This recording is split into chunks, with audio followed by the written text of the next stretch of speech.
Your reset. Yeah, it's okay. We're good. We are good.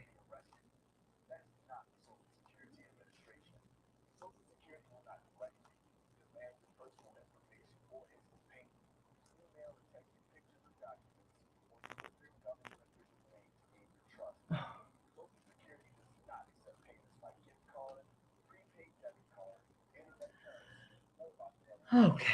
Oh boy.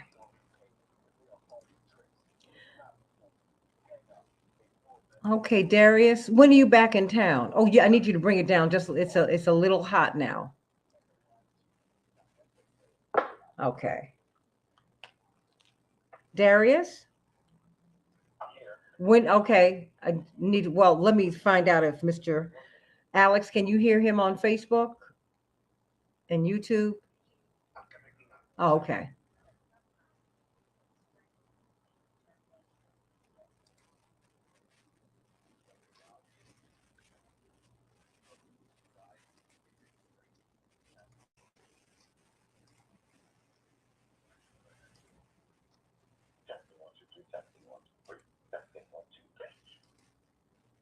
Okay. And remember we need to be out by about 6:20, okay? 6:21. Okay. Need you to come up. Okay, is there any way you can come up, Darius?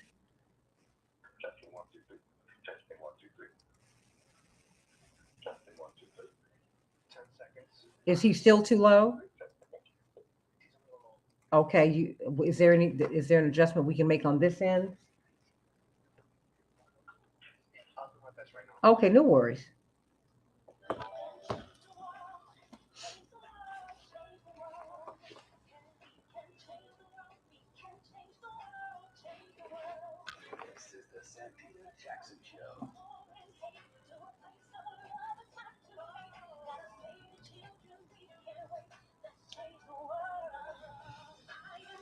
Hey everybody, welcome to the Santita Jackson Show. It is Thursday, July 13, 2023. It's a joy to be with you today, coming to you from WCPT 820, the nation's largest progressive talk radio station, and AM 950 radio, the voice of progressive Minnesota. I want you to meet my morning stars. Hey Dave, hey Shirley from beautiful Philadelphia. How are you all doing out there? Ashley out there in Tennessee. How are you doing out there? Jewel up in New York. And Yvonne, who's on her way into Chicago for the Push Convention. Oh, I cannot wait to see you. And all the Morning Stars are going to be at the Push Convention. I cannot wait. The Rainbow Push Coalition Convention. Cannot wait to see you. It starts really on Friday. We're going to have a reunion, and I want everyone to come in for that. The reunion is, we're looking at the 40th anniversary of these iconic presidential campaigns of Reverend Jesse Jackson, which started with voter registration drives. He'd been doing that really since his work with Dr. King. That having been said, it has now been documented that he has registered more people to vote than any American in the history of the Republic. And we've got to talk about that because it's not that he went into the Democratic Party and pulled voters. No, he brought millions of voters to the Democratic Party and really to the democratic process.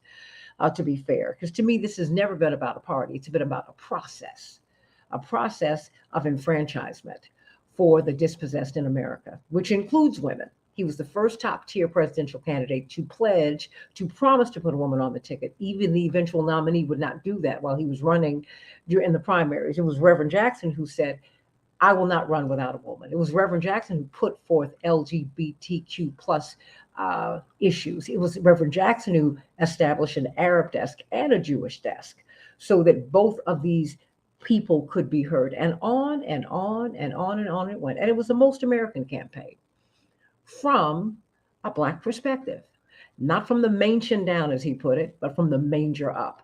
And that's something that all Americans can relate to because indeed that is why we're all here. We're all cast off from somewhere. Some of us were stolen, some of us, and land is stolen. But somehow or another, we're coming up with a more perfect union, and we got to figure that out. So I want to see you starting tomorrow at Rainbow Push at 930 50th Street. Certainly on Saturday, we're really going to get things cracking because we're going to have a barbecue in the backyard, some lunches. You're going to be able to eat, talk to people about the campaigns, and talk to them about the voter registration drives and the work that is ahead. So Meet us at the Rainbow Push Convention. And then on the 18th, we're going to have a financial literacy seminar. We are asking parents to bring their children, to bring your high schoolers, to bring your college students. And I don't care what your salary is, come in so that you can become financially literate and get a financial advisor. That's right. We're going to be talking about that over at the University of Chicago. I'm going to get the address for you so that you can meet Joan Esposito and I, and Megan Financial, Ron Whittingham and Company, and many others over on the 18th. So let's get right to it, everybody. Today, what about these storms? Wow.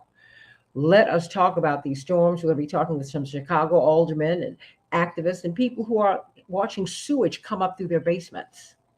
Wow, what is going on? And what about these tornadoes, this tornadic activity that we had here? I mean, this is like the third or fourth storm that we've had that was this strong in Chicago for the past 2 weeks. What's happening, everybody? And then we're setting records with heat in other places all around the country. But these storms here have been so fierce. We're going to be talking about that and the health consequences, why you have to get that sludge out of your home immediately, what you do with your food, and on and on and on. So, let's get to some of the headlines on the Santita Jackson Show.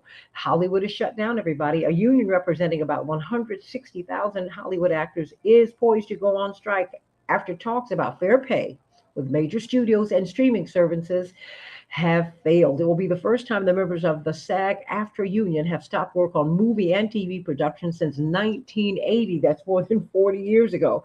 After a final day of negotiations on Wednesday failed.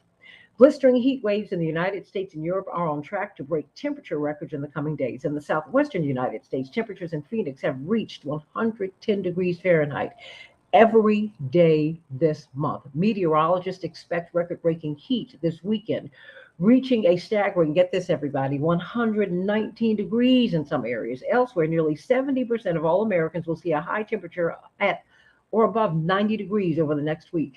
Can you say climate change while more than 55 million people will see temperatures at or above 100 degrees? Let me say that again. 55 million people in the United States will see temperatures at or above 100 degrees. And in Europe, a heat wave has claimed at least one life and left several tourists incapacitated. The NATO summit wrapped yesterday with G7 allies offering assurances to President Zelensky that they remain united with Ukraine and see a pathway that his country could ultimately join that powerful alliance. U.S. Secretary of Defense Lloyd Austin said he has no doubt that Ukraine will join NATO once its war with Russia is over. There are many consequences to NATO joining their hands with Ukraine. We're going to have to talk about that as time goes on, everybody. The high in Chicago will be 72 degrees. Things are going to cool off just a bit, but of course, this cool air is going to meet with this hot air to the south of us, and it's going to give us some more storms. It's cloudy today already, and it's going to be cloudy with thunderstorms expected later on today. Minneapolis, St. Paul, 87 degrees, partly cloudy. And in Major League Baseball, the Twins, the Cubs, and the White Sox, they're still on their all-star break, which will end tomorrow, everybody. And in the WNBA, the Sun 84, the Sky 72, the Wings 107, and the Link 67 in soccer. Chicago shut out Montreal 3-0. And Minnesota shut out Houston 3-0.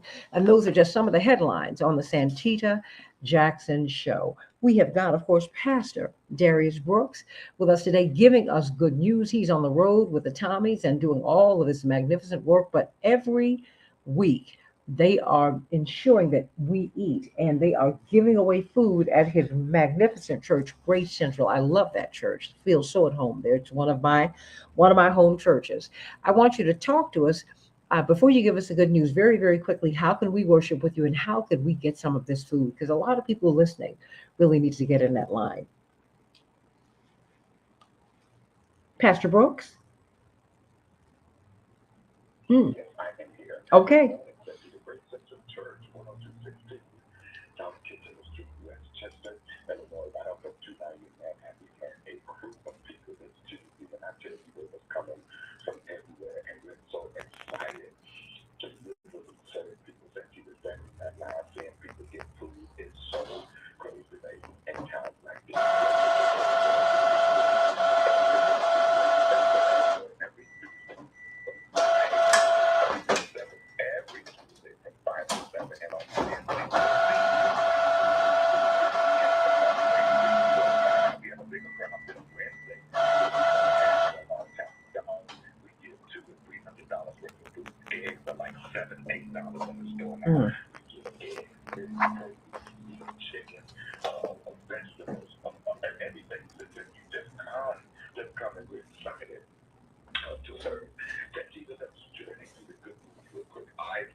church, and I'll just go listen to minister or a pastor or people that's talking about church stuff. You guys, the word of God, just the word is a lamp into our feet, Mm. and it's a light into our pathway. And it's a light about the word. So Mark 11 and 24 says, therefore, I say unto you, whatsoever things you desire, when you pray, believe that you receive the past tense them, and you shall have them. So, I want to explain how I do a great section so people can just understand that God's language is not our language, His ways are not our ways, His thoughts are not our thoughts. And we have to study His word to understand it because He is some things in there. He said, "Now, He is some things in the word that only the kings will search it out." So, we want to get into God's word and really study. Those are the ones that get the revelation of what God is saying. Like when He says, therefore I say unto you, whatsoever things you desire, what in translation means the agenda. But now don't forget, you're reading God's word. So God's word has a better plan for Santita Jackson. God has a better plan for Darius Brooks. Our plan, Santita, don't have to run about it. Our plans were before Jackie and Reverend Jackson had sex. My plan. No, now wait a minute. Don't. No, that's going too far. Just before, let's say before they united and created me. Before the United, okay. There we go. Yes. Whew, So thank before you. my dad and my mom united, watch this. He had a plan for Darius Brooks and Tina. It's crazy, amazing. But before we were born in our mother's womb, I knew thee. Thank be to God who knows everything about you in 2025 and me too. I'm embarrassed by the revelatory people that have been in my life that was not able to share this with me. And I'm sharing with you too on my voice. Whoever's here, God plans for your life. Therefore, I say unto you, whatsoever things you desire when you pray, that's the operative word here. When you pray, when you pray, or the way I have things for you, when you pray to me, believe that, and you will receive them, and you shall have them. And so, if I had to use my thought today, I said, not enough people give the word the importance it deserves in their lives. That's my topic today. Unfortunately, most people are not spending much time in the Word nowadays, so they don't have God's menu for them. They excuse the lack of the Word with being too busy. However, they are not too busy to pop down on the couch, spend 3 hours watching a movie or even Facebook.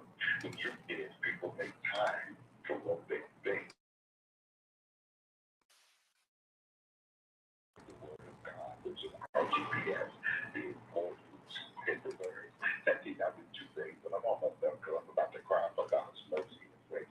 When I open my eyes up in the morning, the first thing I do is pray, and then I reach for my phone. You'd be surprised the people who get up the first thing in the morning, and the first thing they reach for is the phone. I'm closing. God had a plan, and He writes the vision that is in your thoughts and hearts. God has a potential work that's bigger than you could ever think or imagine. God does more protecting than He does rewarding. And as I close, that Jesus don't bother with small things, which are our thoughts. And I tell myself, Darius, your thoughts are cool. But what God I haven't seen, neither have they heard, neither have it entered into the heart of man the things that God has prepared for them that love Him. People of God, pray. And prayer is not asking God for what you want. Prayer is asking God for direction Mm. in the context of what you want. We've been taught wrong about prayer. Prayer is never asking God for what you want. A husband, wife, job, or car. No, people. He says that when you pray, our Father, which art thy kingdom come, thy will be done. Somebody that either in earth as it is in heaven. Be strong, be encouraged, be inspired, and know that nothing formed against you shall prosper. When you put God and keep God in His proper place as God above all God. All right. Amen. Amen. Amen. How can we worship with you? But Central Church, 10216 South Kitchener Street, and please, God, let me know you heard us on Santita Jackson Show. We are also marketing her show on our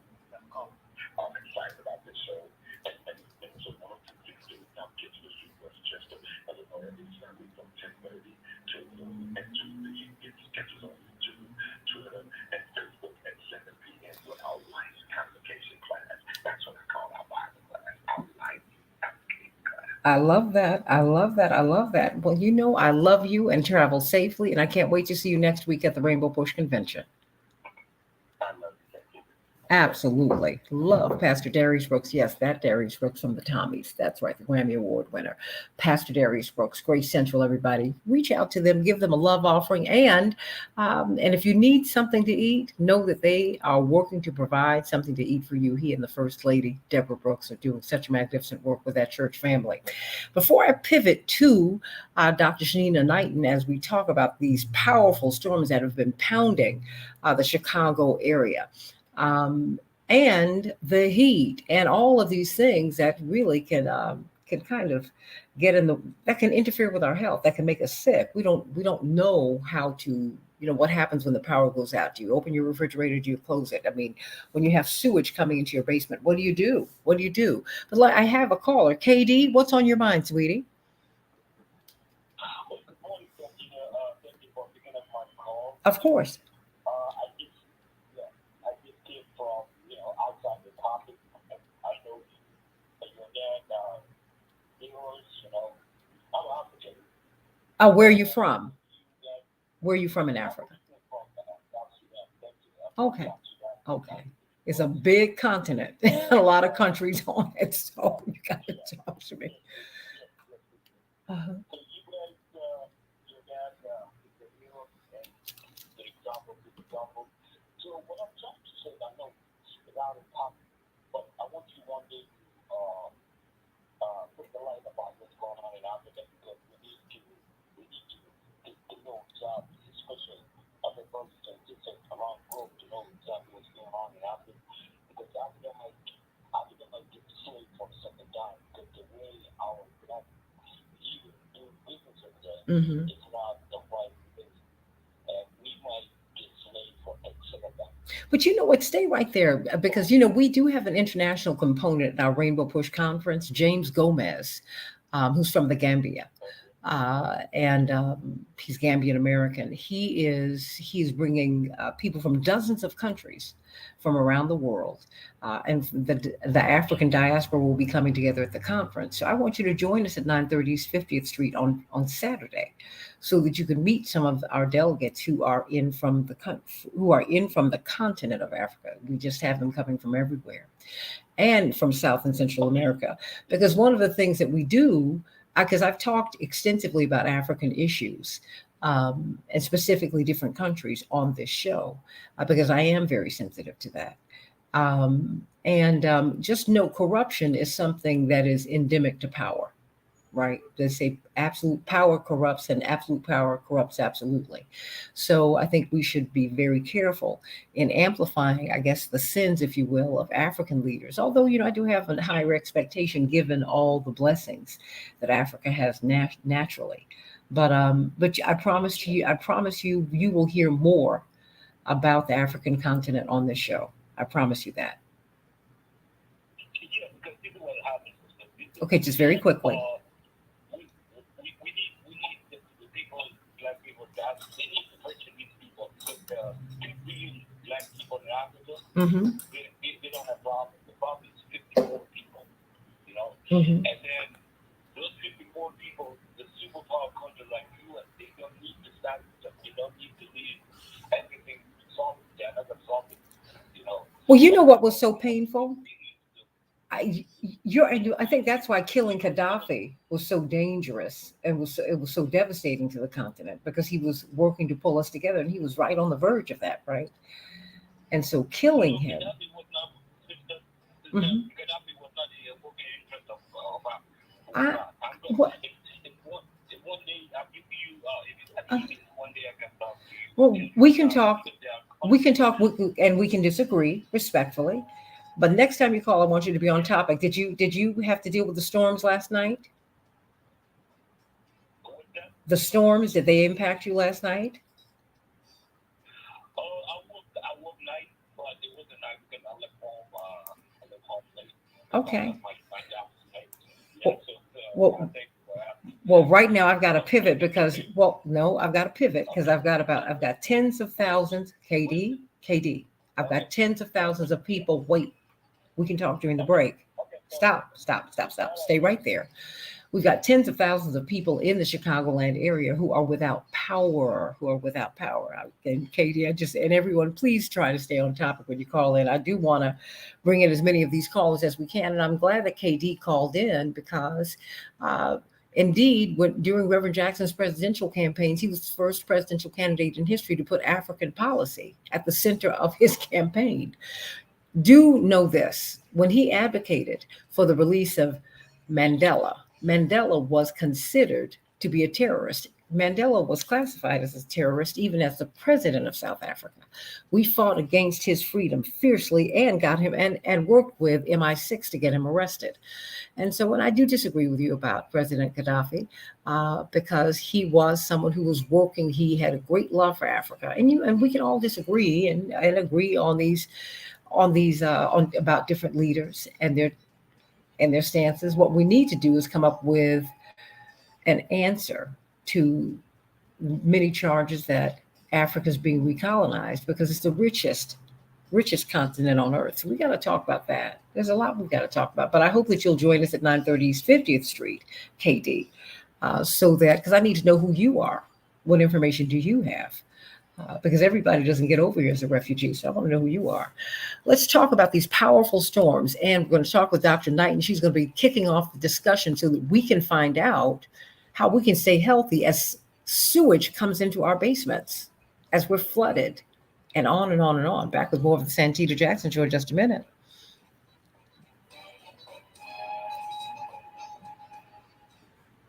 Okay, let me know if you all can hear me now. It's super low. Yes. Jim mentioned that your Facebook and YouTube are grabbing the audio from your laptop. Okay, that's what I've not changed anything. That's what it generally does. On the StreamYard, I know there's generally like a gear button where you can change the audio. I've been changing the audio so that I could get. Is there an option for Comrex or something along those lines? There is, not for Comrex, but for. Let me look at the settings to see.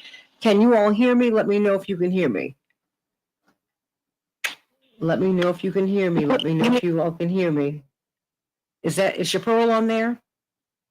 Not yet. I'm going to be calling your guest now. No, okay. The volume is excellent. Okay, bring her up because she's going to listen. You can hear, no problem. Ari, okay, let me know. I need you all to give me some feedback. Can you hear the guest now? Please bring her up. You can hear me. I need to know if you can hear the guest. If you can bring someone up so that I can. I'm hello? Yes. Chaparral, can you hear me on YouTube? I mean, can you hear you? The guests are too low. I'm saying because I'm having to change the settings. Yeah, I need you to speak up, Chaparral. Do I have a guest on? Yes, you have Shanina on. Okay, Shanina, I need you to speak so I can see if they can hear you. Okay, got it. I'm talking right now. There is a little bit of an echo that I do hear. You can hear me. Okay, you can hear Dr. Knighton now. Okay, very good, Lorraine. Okay, Lorraine, thank you. Good. Okay, very good. Okay, yeah, I've had to change it from the regular setting just so that you know, Alex. Something might have happened during the storm. That's fine. Yes, StreamYard sometimes it has a mind of its own. Yeah, clearly that is the case. Okay. So let's get right to this. Okay. All right.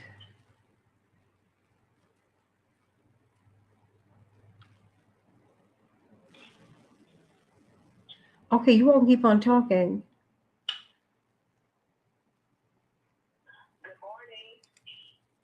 Good morning. Okay. So you know how like in the morning you walking around for hours but you won't talk to nobody. And then you get on the show and it's like someone's in the way like you forced to talk. Oh, bless your heart. Okay, thank you. And you can call Alderman Irvin. It's wonderful. Thank you so much, hon. Appreciate it.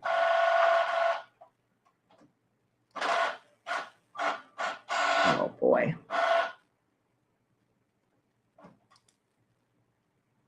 Okay.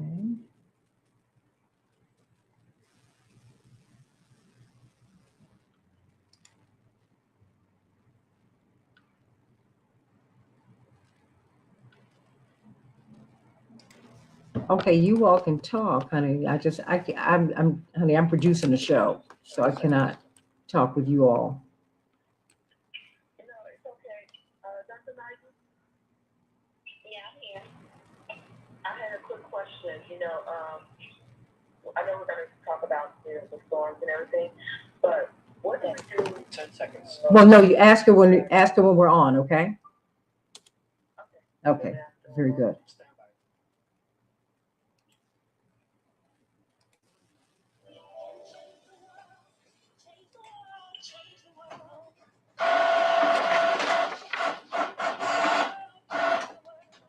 This is the Santita Jackson Show.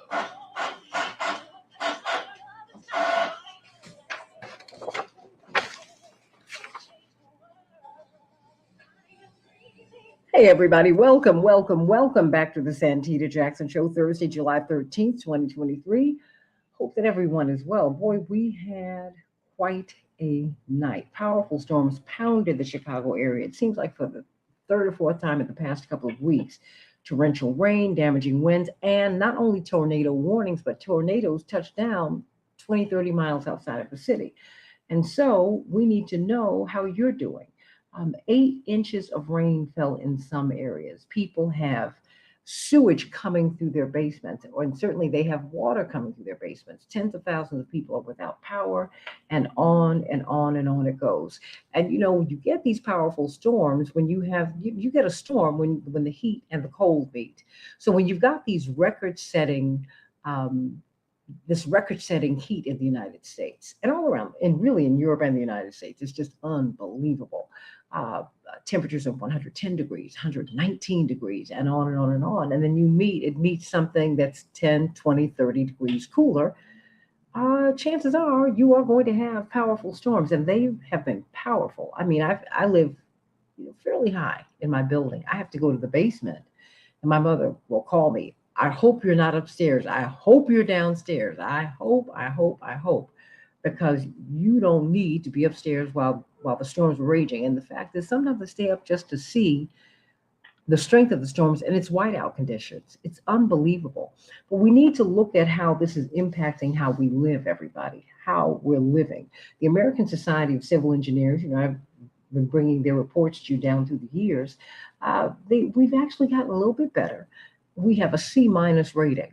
Now, one would think with all the money that we're giving to other countries all around the world that we would have a superb infrastructure. No, we don't. And a storm or one of these events shows you just how lacking our infrastructure is. Indeed, our infrastructure is 100 years old. America was on the cutting edge at the beginning of the 20th century. We're now we're deep into the 21st century. So we've got a lot of work to do. So before we get to this wonderful panel to talk about what we have been experiencing and what we need to do, because I want to find out from Dr. Shanina Knighton how we can stay safe. Chaparral Wells celebrations by us. Of course, your number is 708-526-4546. Well, first of all, tell us, are you going to be able to cook? Thank God I have a shared kitchen that I'm in, so it hasn't been hit or anything like that. Restaurant. I have been at the kitchen for several months now, so because of the crazy storms that we've been having. So we are able to cook. We're up and running. So give us a call at 708-526-4546. 708-526-4546. We can handle all of your catering and more needs. So don't hesitate to give us a call. Thank you, Santita. No worries. You're going to stay with us because, of course, you have been dealing with these storms. We've got Alderman Will Hall from Chicago. He is from the 6th Ward, and welcome to the show, Alderman Jason Irvin from the 24th Ward here in Chicago. I'm so excited to have you both, along with, I believe we have Mr. Nava on. Gerardo Nava, who is an organizer, really what you would call the great neighbor in Cicero. Indeed, he has the Rizomo project, and we're very, very excited to have him. But we're going to start with uh, Shanina Knighton. I've been talking to you, Pastor Hall, who is also now an alderman, but you know, ecclesiastical titles eclipse all others. And I wanted you to kind of, I wanted you to hear Dr. Knighton, because Dr. Knighton is an RN. She is a college lecturer. She is an infection preventionist. That is her area of expertise. I'm getting a lot of sound in the background, so you can put them on mute until we can get back, because somebody might be driving. But Dr. Knighton, when you hear that people have sewage coming through their basements, when you hear that they're just flooding, I mean, because we've gotten a lot of rain over the past few weeks here. What danger does that pose to people, and what can they do about it? Good morning, Santita, and friends. I was going to say, I think like one of the biggest challenges that we have is that we're talking about any standing water, when we're talking about any sort of sewage that could be entering a home, we're thinking about a lot of toxins. And when I say toxins, I'm talking about viruses, bacteria, pesticides, fungus, anything we can possibly think of that would lead an organism that could be harmful is what sewage carries. I want to put it in context for people what that means just in one small example. So right now, even though they stopped doing COVID testing by going and swabbing people's nose, they're still able to monitor COVID cases through the sewage. So they're able to monitor it through the sewage because that is telling them like the level of contamination of COVID just based off of the sewage. Mm. Depending on where to back up the curve, the particles from the face, from the waste, it actually connects with the air that you're breathing. It can cause respiratory issues, and even in some cases, stomach issues. And we don't think about, okay, well, ingesting something. If you can smell it, that means that you can inhale it. And if you're inhaling something, it feels similar to ingesting it. So our body has multiple ways of being able to get something in it, whether that's ingestion, inhalation, or absorption. So when fecal matter backs up, one of the recommendations that I would absolutely make, I always say when in doubt, air it out. So you may not necessarily know at that time like how to get it out of your basement. You may not know what to do because it might be emergent. There might be other urgent things that are taking place at that time, such as like let's just take food, such as making sure you're safe. The biggest thing that someone can do would be to make sure that they are getting proper ventilation so they are not closed in, breathing in contaminated air. Again, as I mentioned, that water, the sewage water, does contain toxins that can kill someone. And believe it or not, sewage spreads illness, disease, and sometimes even death. And there are nearly 2 million cases of illnesses that are a result of sewage contaminants each year. So this is not something that is small. It's not something that doesn't occur. It is something that is common. And unfortunately, as we're having these storms, as people are not in the best position initially because they may have not had up to code housing, it continues to compound the fact that we don't have equitable resources and equitable housing. So, what do we do when you have a foul odor in your home? You air it out, but if the storm, how do you live? What do you, So we air it out, that's one.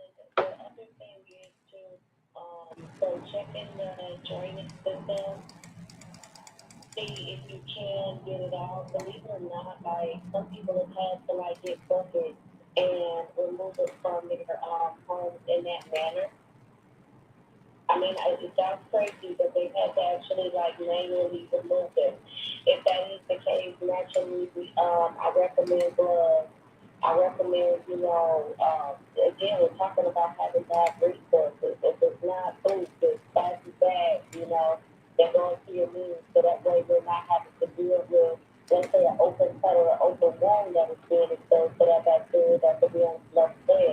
it really makes me show that you are covered up when you have to either get to the source of trying to figure out if you can get it out of your home by either pumping it back out of your home or literally having to get some sort of bucket or something to get it out.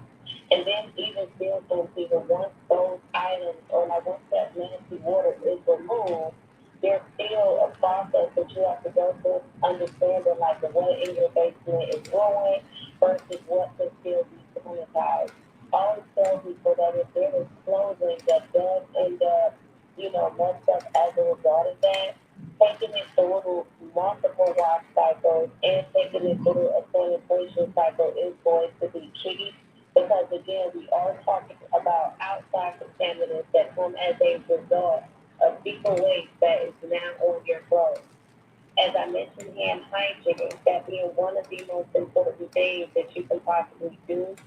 Understand that your hands coming in contact or you're drinking, let's say, fecal contaminated water, which again is sewage water, can expose you to E. coli and other illnesses.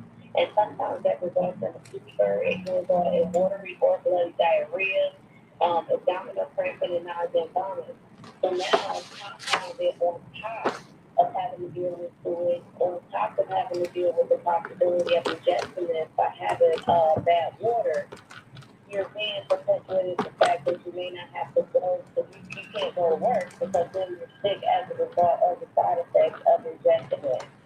If you are going to be boiling water, I still make a recommendation that again, you still try to have an open window. Just remember, as the water is boiling out or minimizing the fume or minimizing the bacteria or the germs that are inside of the water, that is going up into the air. And as it is coming up into the air, you want to make sure that you have open access to open air so you're not having to ingest it directly as well. That's a whole lot. We've got, as I shared with you, two Chicago aldermen with us, Will Hall, Alderman Will Hall, Pastor Will Hall from the 6th Ward, and Chicago Alderman Jason Irvin from the 24th Ward on the west side, and Gerardo Nava from Cicero, and of course, Chaparral Wells, who is in Cicero. I mean, and you're dealing with this too. Very quickly, Chaparral, what are you contending with right now? Well, we have a big flood here July 2nd, and we have been inundated with sewer backup constantly in both our properties. So I've been here trying to just like around the clock clean it up immediately as it's coming up, trying to get it out, bleaching it out, sanitizing, and everything like that.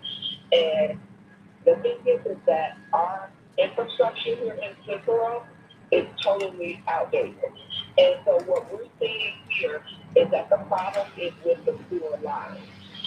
The capacity is not large enough for us to be able to flow the water that has been coming down out of the home. We have a lot of, right now, we have thousands of displaced uh, residents in this area who have no place to go. They're not getting FEMA. They're hungry. They're sleeping on the sewage floors because they cannot leave their apartments.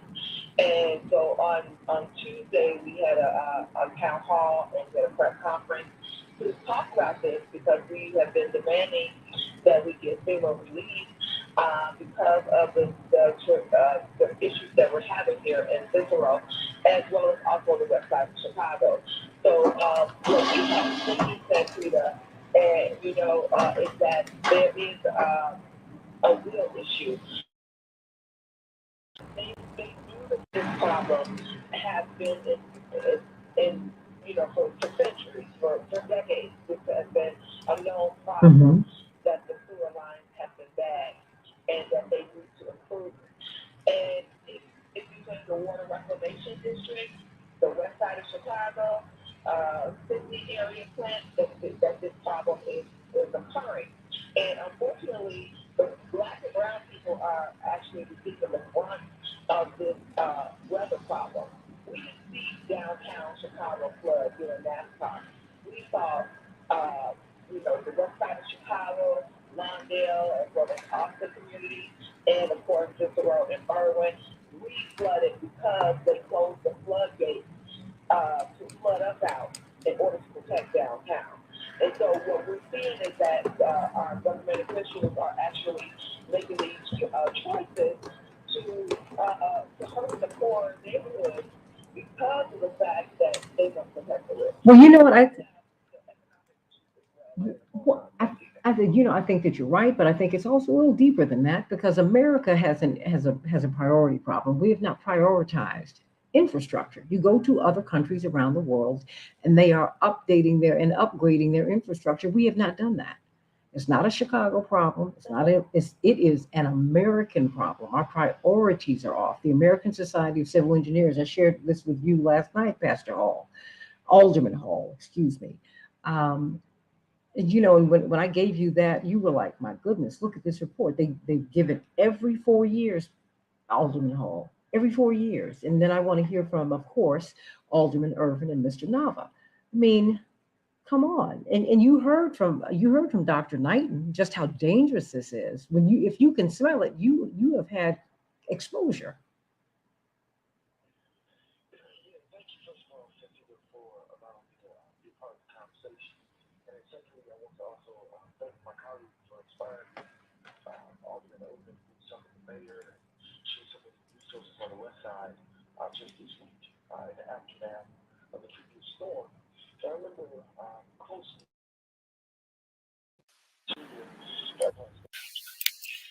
to China to show you just the roads and infrastructure as just used to for moments as such, having been in countries where storms were getting violent in the aftermath, just like it does in Chicago, more than anywhere else in the worst parts of neighborhoods and neighboring countries. And so it's a global issue. And even in America, we've seen at its highest, at the height of the weather, in neighborhoods where there's high levels of poverty. And so this is the side effect of poverty, meaning that there is investment in those communities that produce the workers that go to these downtown locations to work and to come back. And so even the works of ordinary people is not a return on investment. So this is something that we have to look at with management over the years. But, every level of government, but I think we're at the right moment and we should check out. Okay, Alderman Irvin, how first of all, what's going on in your ward on the west side of town? Because I have to tell you, Chaparral, it's on the southeast side too. I mean, if you're in a lakefront community, as I am, I mean, this water issue is decades old, and you're seeing it right now. I mean, we just have a problem. Alderman Irvin, welcome to the show. Now you're no longer a guest. Talk to us. You're now at home. All right, thank you very much. Again, Jason Norton, in the 28th Ward. Basically, a couple of things going on. First of all, as it relates to the infrastructure, you are correct. We have not made the necessary investments in infrastructure. Quite frankly, the federal government has a greater role to play in the infrastructure needs in the city of Chicago, not just for us here, but across the country. When you look at the changing weather patterns, and I think we also have to acknowledge a couple of things. First, and the one big thing that if you had a chance to look at the weather and see what happened right here on the west side, we got 8.5, almost 9 inches of rain in a 12-hour period, Mm. which is something that just is not that happens on a regular basis. They categorize these things as like a 100-year flood or a 500-year flood, and it was something that's between 500 and a 100-year event. So these are things that we just don't really predict that will happen at any level of frequency. That is pretty much how infrastructure investments are made. One thing I would give the market information district credit for, though, is the fact that we do have the Midcoast Reservoir, which is something that just only come online in the past couple of years, as well as the Deep Tunnel project, because without those specific investments, the challenges that communities on the west side would face would have been much greater, meaning that we have much more water in our basements or much more water in our streets because that water literally has nowhere, would have had nowhere to go. So we are continuing to make those particular infrastructure investments.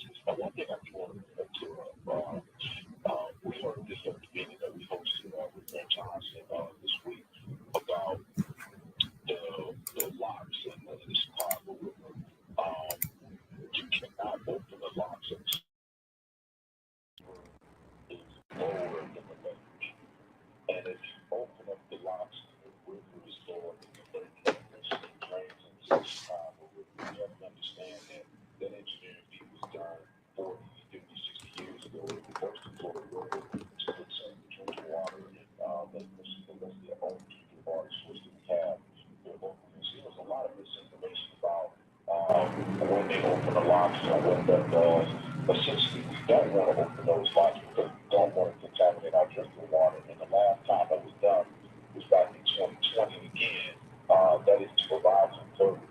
And but we decided to make sure that we understand what's going on. It's really easy to make those type of jumps and innuendos.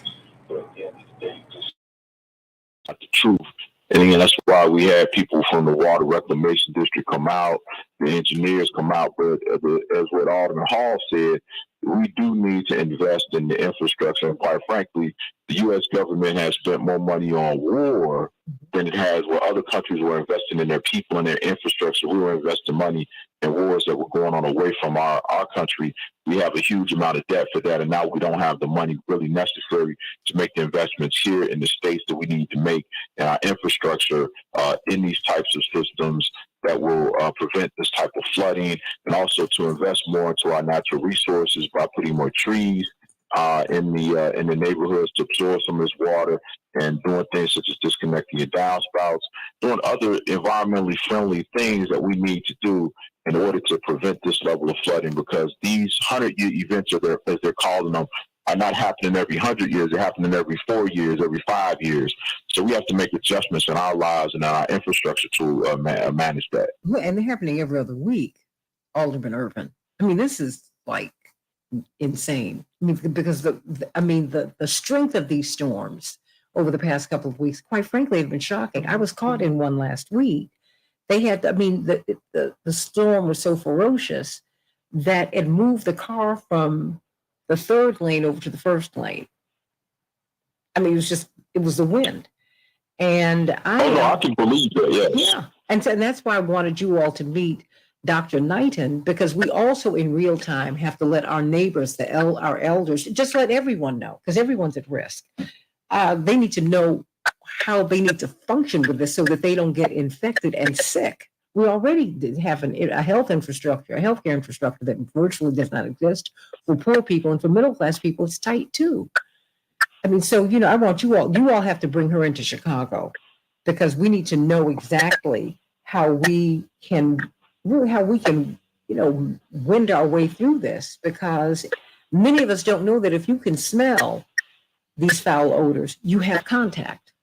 I mean, one of my dear friends, God rest her soul, called me one day shocked. This is when I lived in New York. She said, "Do you know, I went to the doctor and they gave me some tests and I found out that I had contact with TB." I said, "What? Tuberculosis? Regular subway riders, this stuff is out here." I want you all to stay with me for a while, really, because we're going to be talking with David Hochberg about keeping our homes, but I want to get some comments from Will Hall, who is the alderman from the 6th Ward here in Chicago, and from Jason Irvin, the alderman from the 24th Ward, and Mr. Knott, I have not forgotten about you, and of course, Sir Pearl Wells and Dr. Knighton. We've been talking about these floods and their impacts, people dealing with flooding in their homes. What does that mean for you? You got to get that water out of there, and you got to air it out. But how do you air it out, Dr. Knighton, when it's so humid? I mean, how? I mean, and is the water safe to drink? And if it's the air is always moving. Okay, I mean, but do you bathe? When they're telling you that you got to boil the water, can you bathe in the water? I mean, what do you do? I've got like 1 minute.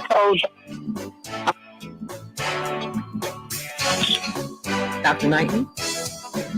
Oh, no, you were telling me I had 1 minute. I thought you said be back in 1 minute.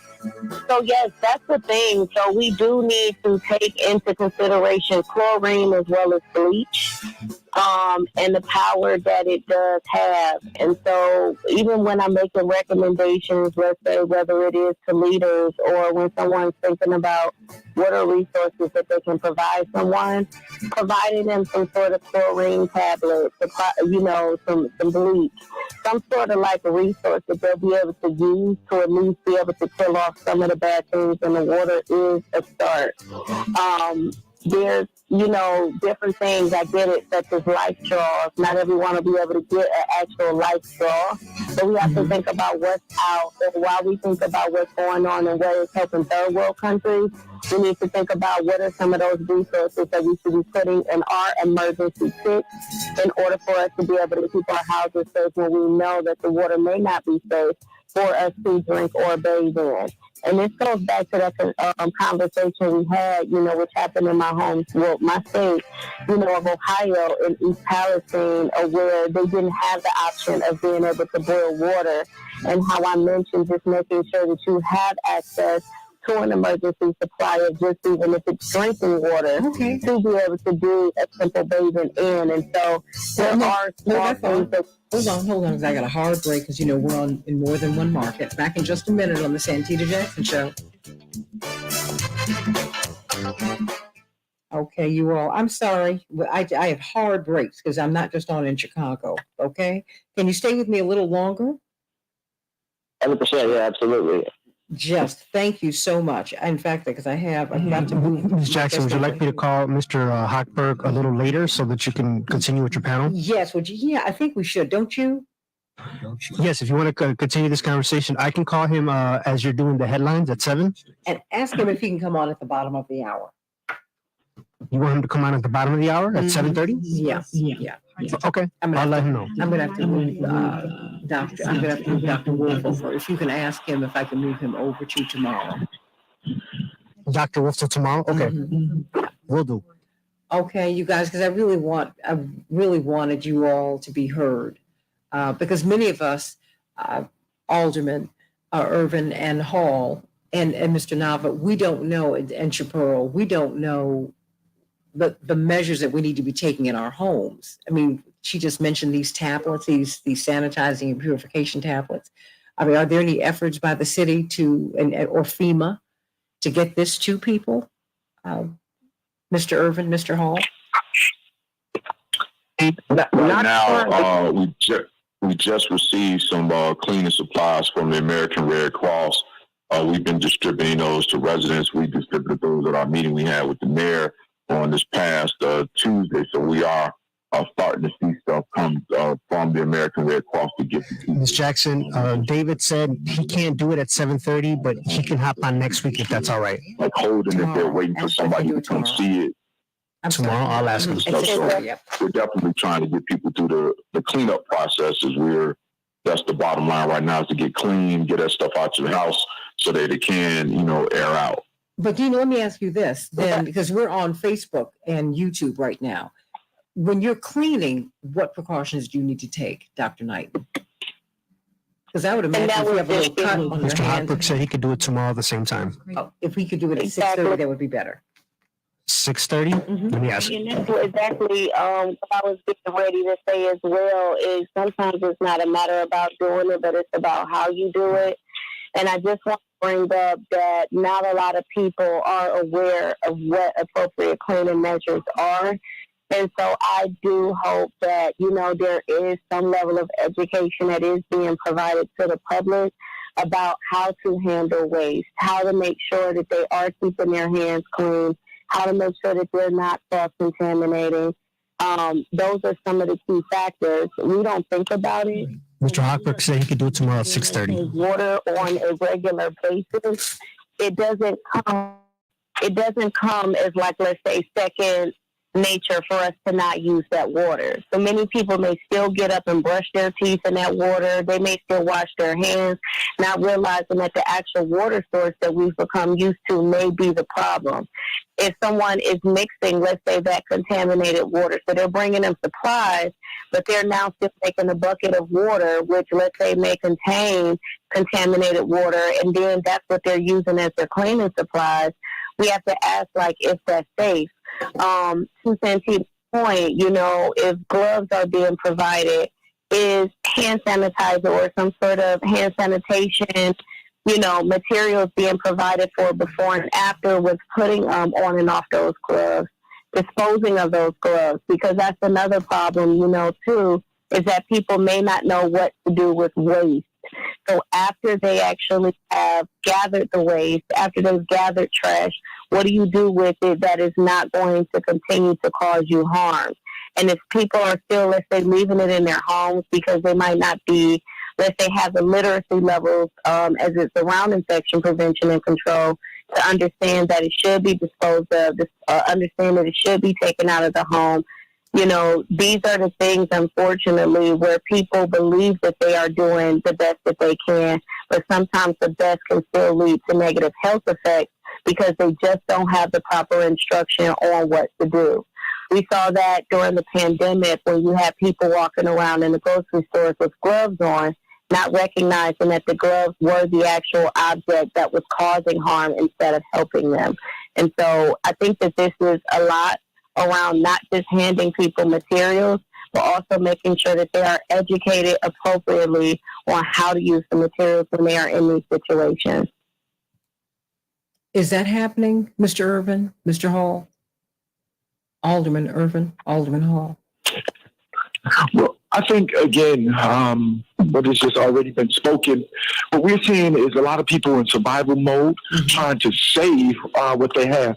For example, I have a resident right now, twice in the last 2 years, they've lost close to $50,000 worth of materials. And so when the water is coming in, the first thought is get down there to save as much.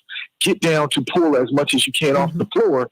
And then again, as our Dr. Knightman just alluded to, we're not consciously thinking about fecal material and other things. It's just a matter of keeping what little you have.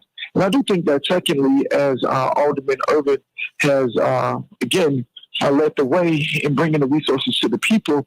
But what's most important is that we do maximize our federal funds and maximize the federal resources.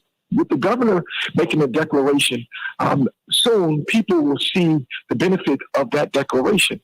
And I think that declaring the emergency status and allowing there to be extra help, people are not as stranded. Insurance companies do not want to pay out. It's no secret. 1 minute. Their job is to do as much as they can to pay with the least amount of giving. And so to have the support of FEMA, to have the support of the city, along with fighting the good fight with insurance companies, again, people will get back what they at least have lost to the best of their ability. And in concluding, I would like to say this, that we must consider the idea that we have seen what happened in Flint. And what happened in Flint was, again, mismanagement, 30 seconds. Human life and the dignity of people's stripped. We're on the verge of seeing that all across the country. And we are so... Hold on, Alderman Hall, I want you to make that point on the air. And I also want you to amplify what Alderman Irvin has been doing. He's been leading the way for the city. For 10 seconds. People need to know that. Could you stand by? Absolutely. Okay, thank you so much. Stand by. Thank you, Alex. We can change the world, change the world, change the world. We can change the world, we can change the world, change the world. This is the Santita Jackson Show. More and hate to a place of love, it's not too late. Gotta save the children, we can't wait. Let's change the world. I am green. Hey everybody, welcome to the Santita Jackson Show. It's Thursday, July 13, 2023. It's a joy to be with you. July 15th, well, really 14th through the 19th, the Rainbow Push International Conference. We will have delegates from all over the continent of Africa and people really coming from all over the world to have this Civil Rights Summit. We're also celebrating a very special anniversary, the 40th anniversary of Reverend Jackson's historic presidential runs and voter registration drives. It has been established that Reverend Jesse Jackson has registered more Americans to vote than any person in the history of the American Republic. What a record, everybody. And just to go from the back of the bus and from not having the right himself, only getting it in 1965 to being the figure who's registered more Americans to vote than anyone in the history of the Republic. We'll be talking about that and the work that has been done and the work that is yet to be done. I am Santita Jackson, coming to you from WCPT 820, the nation's largest progressive talk radio station, and AM 950 radio, the voice of progressive Minnesota. I want to see you at Rainbow Push tomorrow and on Saturday at 930 East 50th Street. You're going to get some barbecue, some good food, a lot of great conversation. And I just can't wait to see some of my morning stars. I understand Yvonne's coming in, driving in from New York. I'm so happy about that. I can't wait to see you, girl.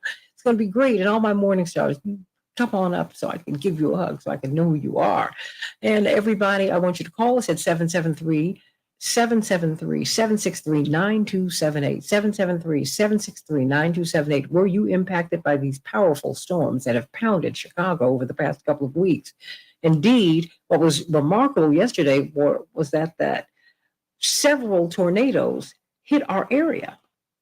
Wow, what does that mean? And then you have got this unrelenting heat to the south, 110 degrees, 119 degrees. Wow, what's going on, everybody? And we're talking with Chicago Alderman Jason Irvin and Chicago Alderman Will Hall. Have to resist calling him Pastor Hall because he wears a lot of hats. And of course, Gerardo Nava from the Rhizoma Project. And of course, we've got Dr. Shanina Knighton, brilliant infection preventionist, helping us to understand how we need to remove this waste from our homes and what we need to do to be safe. Because when you have these floods, you could get infection, you could get sick, everybody. And of course, Shapiro Wells, who's living with this herself. So I want to get to some of these headlines so we can get to the rest of the show, everybody. Chicago, we're going to have a high of 72. Oh, thank goodness, not 30 degrees, but 72 degrees. It will be cloudy, everybody. In Minneapolis, St. Paul, 87 degrees, partly cloudy. And Major League Baseball, well, they have one more day off. They're still on that all-star break, so we're going to find out what's going to happen with the Twins and the Cubs and the White Sox tomorrow in the WNBA. The Sun, 84. The Sky, 72. The Kings, 107. The Lynx, 67. In soccer, well, Chicago and Minnesota, our teams are triumphant. Chicago shut out Montreal 3-0, and Minnesota shut out Houston 3-0. A union representing 160,000 actors is poised to go on strike. Now, mind you, the writers are also still on strike after talks about fair pay with major studios and streaming services have failed. It will be the first time. The members of the SAG-AFTRA union have stopped work on movie and TV production since 1980. Wow, what's going to happen, everybody?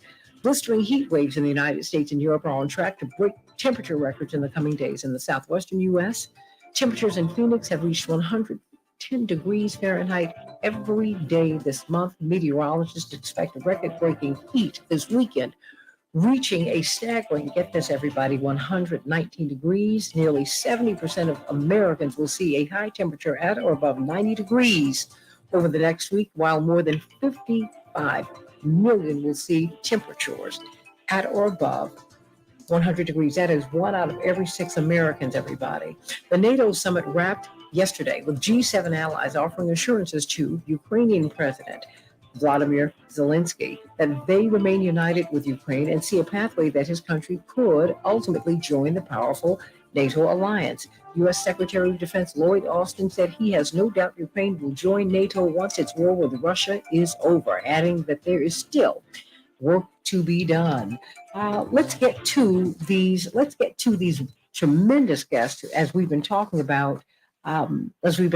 These storms. Indeed, we had yet another powerful storm yesterday, Shapiro Wells, and we've been talking about that. Dr. Shanina Knighton, infection preventionist, 6th Ward Alderman, of course, Will Hall, and 24th Ward Alderman Jason Irvin, and Gerardo Nava. We haven't heard from you yet, an activist in Cicero. Because it was the Chicagoland area. And the reason we're talking about these storms is because they were just they're so strong, so fierce. Before I get to Mr. Nava, you were making a point, Alderman Hall, during the break. I want you to get right back to that.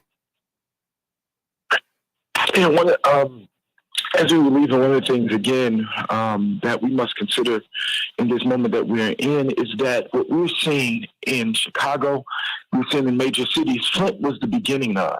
And what we saw in Flint was the lack of investment in infrastructure, water in particular, in exchange for greed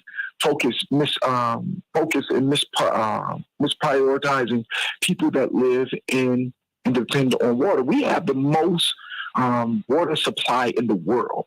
Lake Michigan is a gift. And so what we're witnessing right now is the disrespect to the environment, which is why we're seeing the catastrophic events. But again, the leadership of Alderman Irvin in times like this, and through his leadership, there was the inspiration for me to, again, reach out, be available, because what's important in times like this is to consider that indeed we can identify the problem. Indeed, we're going to begin to work through the frustration, but the priority is getting the help.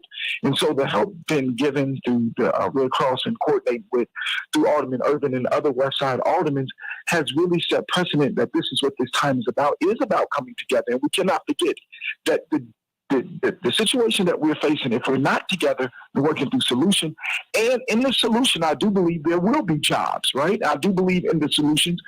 In the new focus and priority of investment, there will be the opportunities for plumbers and workers to literally walk down the street to rebuild their community. So this rebuilding that we need in Chicago is a rebuilding that will, I believe, involve residents in the trades, which is why we need to look at the conversation about what's happening in schools so that we can work through the problem with kids, young adults rather, working in neighborhoods to fix their neighborhood, because infrastructure requires piping, it requires tractors, it requires trades. And so I do believe that this is an opportunity to create a new job force, to rebuild neighborhoods that's been disinvested and been neglected through mismanagement of water infrastructure in the city. You know, when you're trying to rebuild, when you're trying to build infrastructure, I mean, a doctor is nice, a physician is wonderful, a lawyer is great, but that's not what they do.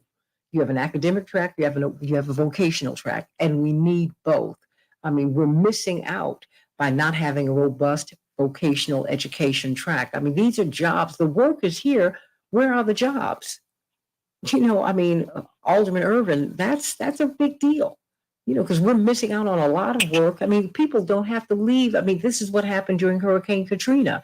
The Department of Labor perverted the process and loosened the work restrictions so that you could bring in virtual slave labor from South and Central America, people you barely had to pay, so they could rebuild the Gulf, instead of letting the people in the Gulf stay and rebuild their neighborhoods. It's like, what are we doing here, Alderman Irvin? And we have to give you a special shout out for all that you've been doing to really work with not just your community in the 24th Ward, but just all over the city, so that we can know what we need to do in a time like this. This is because people have their backs are against the wall today. Alderman Irvin. You're absolutely correct. We have to, again, invest in our community, invest in our people. And that's been a struggle. I think my generation, we were told to go to college. So we all ponied up and we went to college. Some of us are in debt. I was fortunate not to go in debt going to school, but my generation was told to go to college and get an education and everything was going to be great. But then our kids came behind us in that same methodology, and what the college education is today versus yesterday is a different scenario. And what we didn't do is prepare our children to stay in the vocational workforce. So right now you have a huge gap of Black folks not in the vocational workforce, because we were all directed to go to college and get educations and go sit behind the desk. And now we're starting to see the ramifications of that, where our folks aren't in the trades as heavy, our folks aren't in the construction field as heavy. We got a lot of general contractors, but we don't have the plumbers, we don't have the electricians. And so we're going to have to go back through that rebuilding process. I can tell you right now, most Black plumbing outfits, most Black electrical outfits are at their capacity. We ask them to bid on work, and they say, man, I got work coming out the wazoo. So again, we have to invest in our community through investing in people, help them starting businesses, getting them on the track for these vocational trades, because you're right. The biggest thing that I've heard, this is interesting, this goes back to the migrant conversation that's going on in Chicago, is that people are asking for the loosening of work restrictions, as you alluded to around Hurricane Katrina, so that these individuals can work. When there are people here that can work, but hey, people just want to make a decent wage. You know, nobody wants to work for those relatively low wages, but if you can bring somebody in who came from nothing, they think $15 an hour is a godsend. So again, it's about, a lot of this stuff is about a labor force. And that's what, we need to understand what's really happening on that front about bringing in labor that will work for a lower rate than what, what people here work for. You got to remember, this country was built on low and free labor. So Unpaid it's labor. a part of the fabric. It wasn't free. They, as they say, for lack of a better term, we want to find us a new Negro. And it's not, we're not doing that anymore. We want what's decent, what's going to work for our families and for our people, and not take these medial jobs. And with all due respect, it wasn't free, it was unpaid. And remember, just a few weeks ago, just as an offhand, just as an aside, President Biden said, don't get upset with the migrant workers. We need our farm workers. I said, oh, okay. I'm so glad it slipped out. Y'all stop being mad with them. They've been brought to America on the same proposition we were brought here on. So don't get angry with them. Look at corporatism. Before I go to Dr. Nava, I think I've struck a chord with you, Dr. Knighton.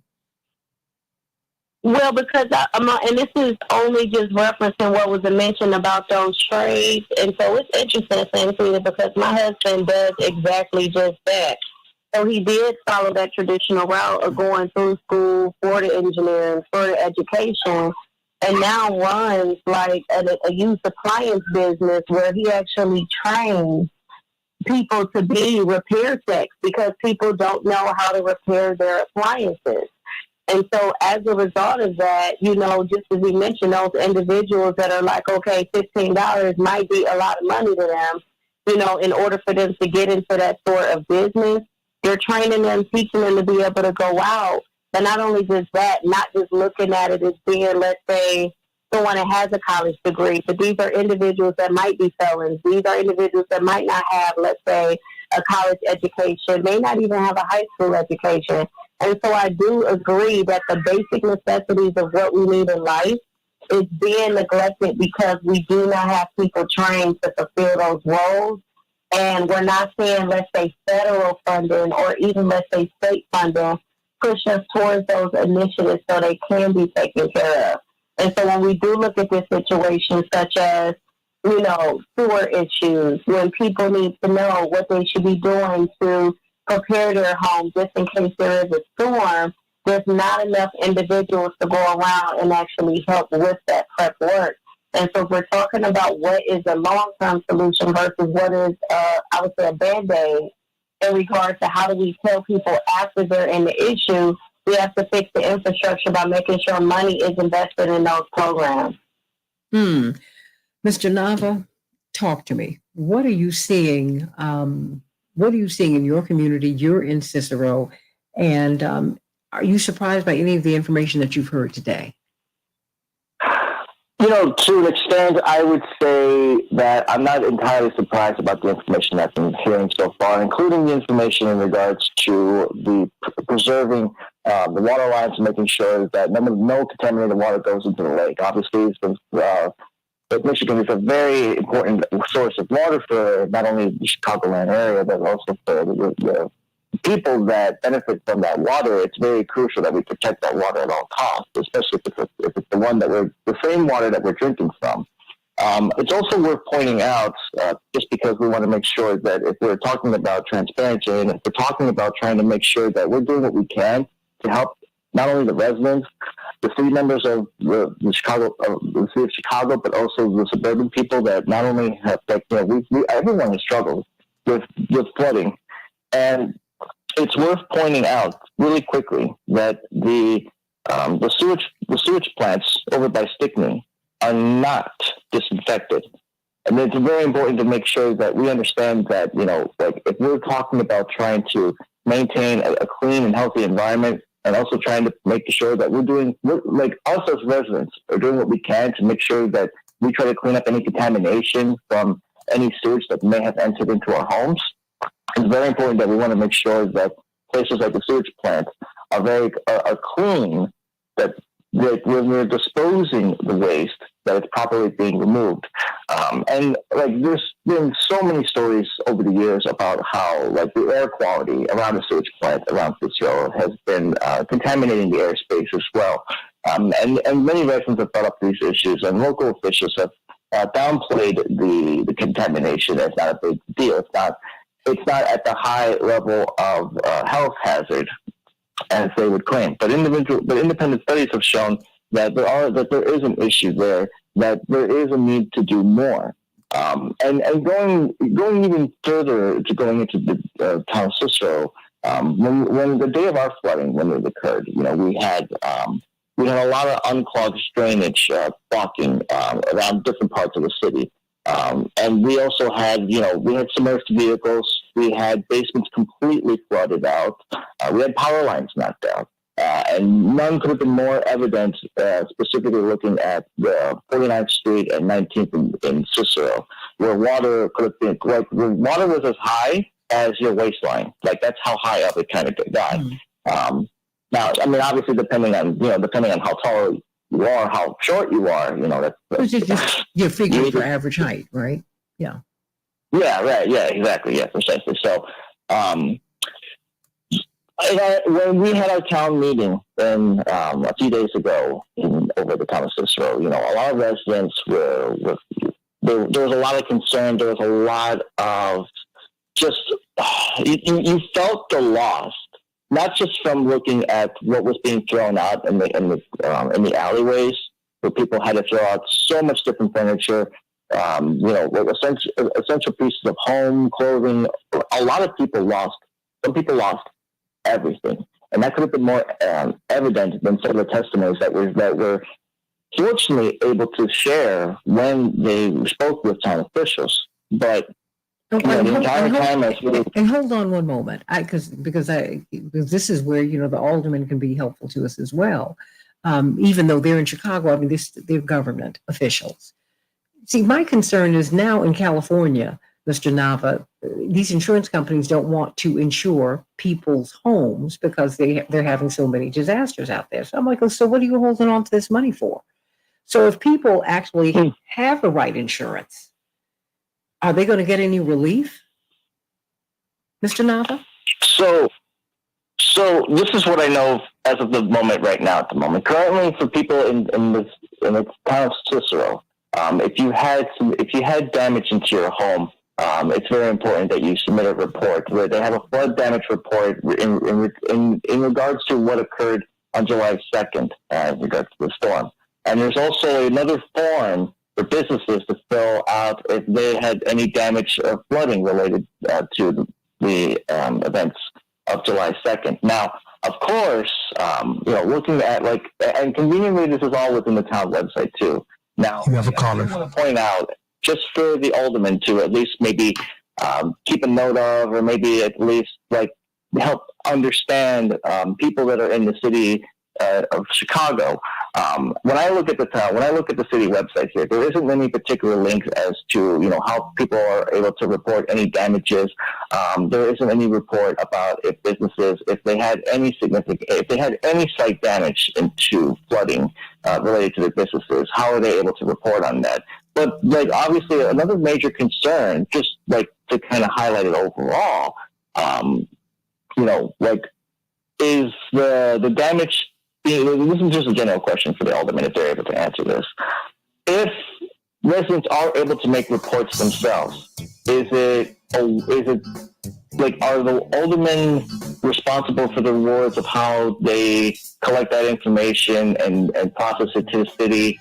How are residents able to make those reports, making sure that if they are able to gain assistance, if they are able to get the relief to help them kind of build back up some of the houses, some of the homes that they have, or businesses that have damaged? What is the steps people can make on that regard? Well, when we get back, hold on, I hadn't planned to keep you all this long, but you might as well just stay because people have a lot of questions, and we have a plumber from Rosemont, Mr. Stone, who wants to weigh in as well. So stay right here. Because this is practical. It might not be you today, but it could be you tomorrow, everybody. People have lost everything. And I hear you, Pastor Will. I hear you. People are in survival mode, but that's why I want them. But I want you to be able to survive and thrive so you can use your stuff, which is why we have Dr. Knighton here, so you can know how to keep yourself safe. Because many of us don't know that you're not supposed to wear your mask for 8 or 10 or 12 hours. Many of us don't understand if we have little nicks and cuts in our hands, these germs are getting in your system. I mean, the things that we need to know how to do what we need to do. Back with more of the Santita Jackson Show in just a few minutes.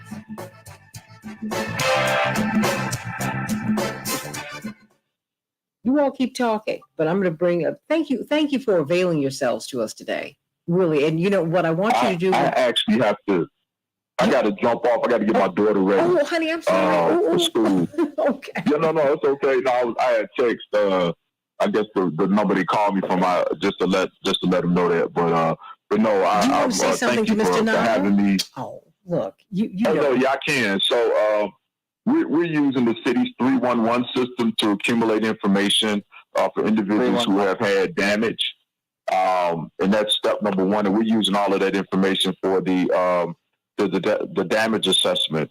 When FEMA comes in, and we're hopeful that'll be fairly soon, there's going to be a whole nother process. But right now, we're just collecting data and information for the damage assessment. Now, if someone has insurance issues, what I'm seeing is that only individuals who have sewer backup coverage on their policies are getting any level of relief from their insurance. Dr. Wolf is on. Because that's what this is classified as. Now, some people have had what they call a busted pipe. If you get flooding, is one thing, but sewer backup generally is not covered under a standard insurance policy, and it's something that people have to purchase extra. I see. That's awful. It's just slick. Who thinks about that? You don't think about that until it happens. I mean, what is that? You're absolutely correct. I had it happen to me once. I learned, and I got it the next time, and you know, it worked. But that's what a lot of people don't understand, is that sewer backup coverage is what is the type of policy that you need for the event that we had. Is FEMA the backup then? There is no backup unless a federal disaster is declared. So that's why we are pushing and collecting as much data as possible so that a federal disaster could be declared. You know, the governor took a very important step for us in making a state disaster, which begins that process, working with the federal government. But we've been accumulating data. We've been instructing our residents to call 311 so that they can record that they have water in their basements, and they can begin that damage assessment process. It allows them to upload pictures, everything to that particular process, or they can just pick up the phone and call 311 if they don't use the app that a lot of people have on their telephones. Because remember, we do have the digital divide. Mr. Irvin, quickly before you go, just to let you know, the west side of Chicago is being told that 311 is not working. They are closing those tickets, and they are not collecting that data. So a lot of the residents in Austin... wait a minute, you're saying that's not true? I'm saying that is not true. I'm just saying that the Austin community is being told that. I don't know, so they may not be issuing those reports. But this is what we're experiencing. Anytime you call 311, it generates a service request, a service number, and that information is always captured. Now they may close it out, but we're just trying to capture the information. You know, once you make that report, that's what we need, the report that you have water in your basement. If you have some pictures that are attached to that particular file, all of that is just collecting data. There's nothing that's going to happen with that data, because the FEMA process is a totally separate process. We're just trying to gather the data so we can prove that we did have the level of damage to qualify for federal disaster relief. Correct. What I'm saying is that they have stopped, people in the Austin community have stopped submitting those reports because they're being told that they're being thrown out. 30 seconds. They don't understand that process. That's basically what I'm saying. Oh, okay. That's different. But we're still encouraging people to call in to make those requests. We're doing them in the office. We're doing them in the street. We just want people to know that that's how they're going to. That's the data that's being used to make the federal damage assessment. So let me ask you this very quickly 10 before seconds. you go. I've got just stay right there, because just give me one hot second when we get on the other side. Just one hot Stand second. by. I'm going to let you go. I promise. Okay. We can change the world, change the world, change the world. We can change the world, we can change the world, change the world. This is the Santita Jackson Show. And hate to a place promise of love, it's not too late. Gotta save the children, we can't wait. Let's change the world. I am Hey everybody, breathing. the Santita Jackson Show, WCPT 820, the nation's largest progressive talk radio station, and AM 950 Radio, the voice of progressive Minnesota. I want you to meet my morning stars on the Santita Jackson and Friends Facebook page and the Santita Jackson Show YouTube channel. Of course, we've got Dr. Max Wolf. Before we pivot to him, we're going to close out this segment, and I want to thank you for availing yourselves to us. Of course, I'm not going to interview with a girl dad with daddy time because daddy's got to deal with his baby right now. But I just wanted to find out about you saying, Alderman Irvin, that reporting, that taking pictures and having a record of the damage that your home has sustained is most important. Yes. Yes, it is. Please, if you have damage or debris, anything in your basements or flood damage, pictures and documentation, of course, are very important. Those pictures could be uploaded to the City of Chicago's 311 site with your water and basement complaint. Again, that is the information being utilized for the damage assessments that are going on right now. Our goal is to qualify for federal relief, FEMA relief, which then everyone gets an opportunity to participate. But we have to prove up the case that we had enough damage to qualify for federal relief. Otherwise, they expect us to handle it on our own. And quite frankly, this is just way too much for any municipality in this state to handle on its own. The governor has done what he needs to do in issuing a proclamation, but we have to do our part in reporting the damages that we have. If we don't report it, it didn't happen. So let's make sure that we call 311. If you don't have 311 app, it's 744-5000. Area code 312-744-5000, and you can make that call and report the fact that you had water in your basement, because that is what we need to get this federal relief, which opens up a whole lot of avenues for everyday citizens. If they have problems, they can come by their alderman's office too, right? Yes, Okay. you can. You can come by our offices, or you can call our offices. My staff and everybody's staff will take that report over the phone and enter it into this 311 system. We have direct access in our office. We can enter that report for you right live, what you right there on the phone, and get that done and get your service request number, which again is what we're using for the damage assessment. So please do not please report your loss, take pictures, and get that stuff out of your house, out of your basements. Streets and Sanitation is working overtime, picking up stuff in the alleys. Again, whatever you got in there, this they call this a freebie. So if you need to clean out, do that spring cleaning that you didn't do in the spring, get all that stuff out there. They're going to take it, no tickets, no questions. Just get it out. Hurting my feelings. Get on away from here. Just terrible. We love you. Alderman Jason Irvin from the 24th Ward. But that's the truth. Look, you're kind of getting pushed to do the things that you need to do. Sending you so much love. Can't wait to have you back on the show. I'm going to get closing thoughts from everyone very, very quickly, because I've got to pivot to Dr. Max Wolf, because we've got to talk about inflation. I mean, this is because in the midst of all of this, people don't have enough money. They don't have enough money, and the insurance companies are giving them pushback. And you got to take the picture so you can establish a record, because you got to get some relief. I'm going to get some closing thoughts from everybody who's left here. Shapiro Wells. Caller's still on. Okay, Shapiro. Oh, but Mr. Stone, please, what's on your mind? Hey, thank you for taking my call, Santita. It's always a privilege to talk to you. I just want to provide some insight. The plumbing industry is not going to come to the aid of some of these areas. We've seen this stuff happen before, even with FEMA relief.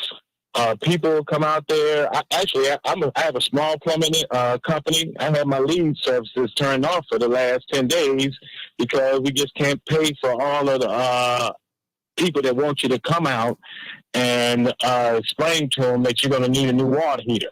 Because once that water rises above that gas valve, a licensed plumber can't turn it back on. So we're just going to be burning our gas coming out there. And this industry is kind of like took a blanket look at about how to deal with these type of events. And I tell you this, typically they get that FEMA relief money, you give them an estimate, and they find a cheaper way to do it, and then they keep the money, and they ain't made no capital improvements on their home in 30 years, plumbing-wise.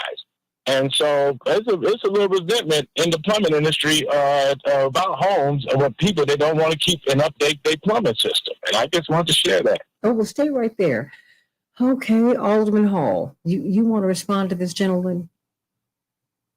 No, I think he makes some very legitimate points. I think that the miseducation of which a lot of homeowners don't understand maintenance, but then also let's consider a lot of the places in which the water has damaged and destroyed communities are in poverty-stricken communities.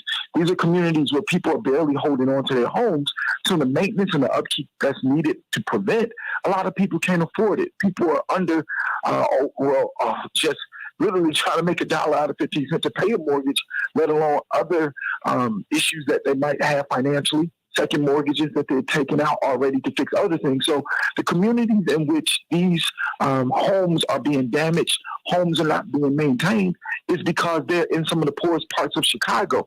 Now, again, on the other side of the spectrum, those who do have the capital, those who do have the wherewithal and the knowledge to do the preventive work, they were even hit. I myself do a fairly good job of trying my best to stay ahead of different issues within my home and just some preventive things. But on my block, we all had those back in the 90s. I remember when we had a similar situation in which homes were flooded, those reverse valves and the other things to keep the water from coming up, those failed. And so there's something that's going on right now in our city's infrastructure where those who are doing the preventive work, who are buying and hiring the plumbers to do the work that keeps the water, so we saw out of our basement, is still coming up. So that just goes to show how much water has been put in the system and how much water is overriding the preventive things that are in homes to stop. And so I think that the other thing that we must consider in concluding is, again, he's right. Plumbers coming out in the midst of tragedies. Again, people are just reaching for what they think are the solutions, but in forward thinking and moving into the future, let's also look at the construction of homes. One of the things that really concerns me now is that we see a lot of new developments, we see a lot of new homes in neighborhoods, but are they being built correctly? Are they being built with the information given to homeowners about the possibility of flooding in neighborhoods? Are homeowners being educated on the materials that are being used in these basements that cannot stand situations and such like this? Mold is a dangerous thing to have in your home. And so I'm concerned about the next generation of homes that are being constructed. Can they even handle the simplest form of natural disasters as well as the other things that we're facing as a result of the climate change? Well, you know what? We're going to come back. You're going to come back to the show because this is a conversation and that we need to continue. And it needs to, quite frankly, you have tremendous experience coming out of Rainbow Push. You need to reach out to your colleagues all over the country because indeed, look at what's happening in the capital of Vermont, Pastor Will. Alderman Will Hall. I mean, the city is like being wiped out. This is a real issue throughout the country. And we've got to find a way to make the connection, from one state to the next so that we can get the insurance industry to pay up, so that people can get some relief. Because folks are really struggling and their backs are against the wall right now. Is Dr. Knighton still there? She might have. Yes, I'm still here. Okay, in 1 minute, what would you like for us to know? So I think and I'm going to keep emphasizing this, and that is that prevention is better than treatment.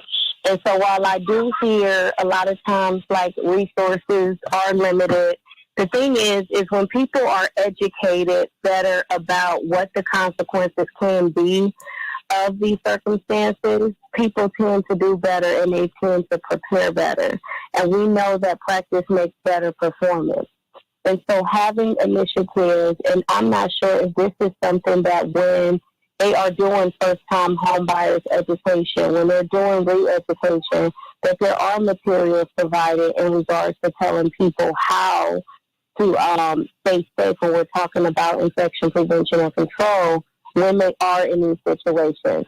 It is a rippling effect, meaning that if sewage backs up in the home, if there isn't safe drinking water, if there isn't electricity and the food, is at risk, or therefore it is foodborne illnesses, we're talking about individuals that then cannot go to work.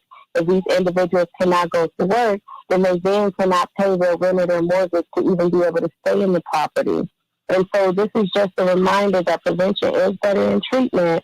And when we're talking about people's health, specifically related to infection prevention and control, it starts with making sure that people do have the proper education and the proper tools. Even if they don't have the education, having the tools, as long as they have the education to understand that these particular things will put me at risk, how do I avoid it? Or what can I do to minimize?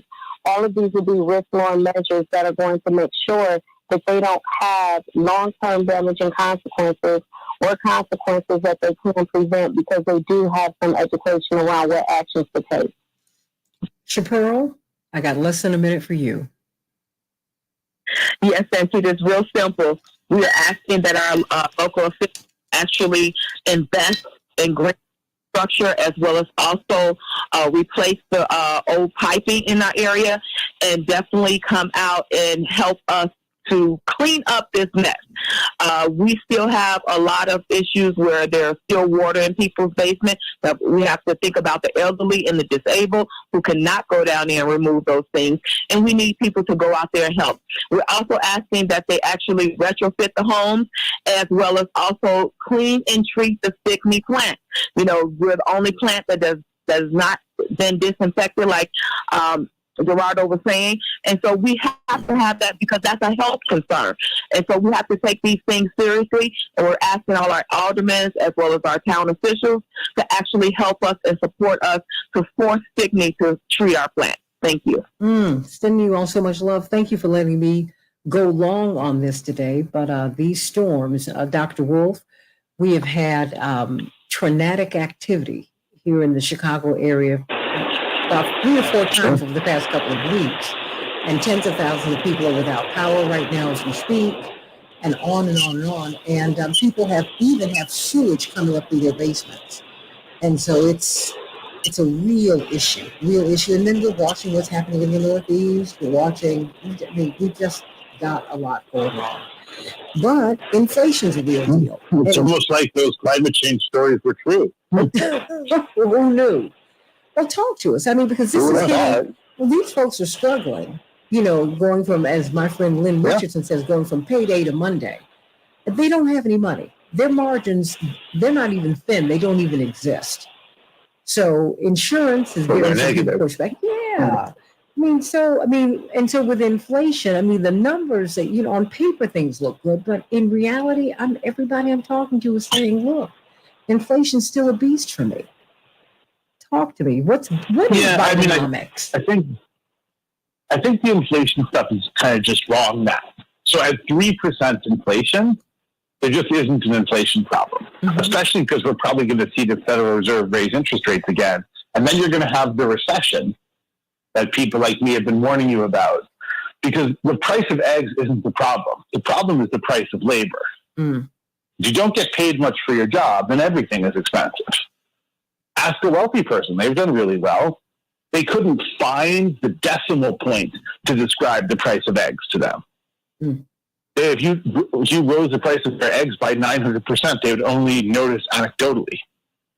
So what things cost is only interesting in relationship to how much money you have. Right? And look, I think when you don't deal with the actual problem, just like in your personal life, it shows up everywhere else. Right? It's like you have a friend who has a drinking problem and it shows up and everyone's late and everyone's too loud and the lights are too bright and you don't understand me, right?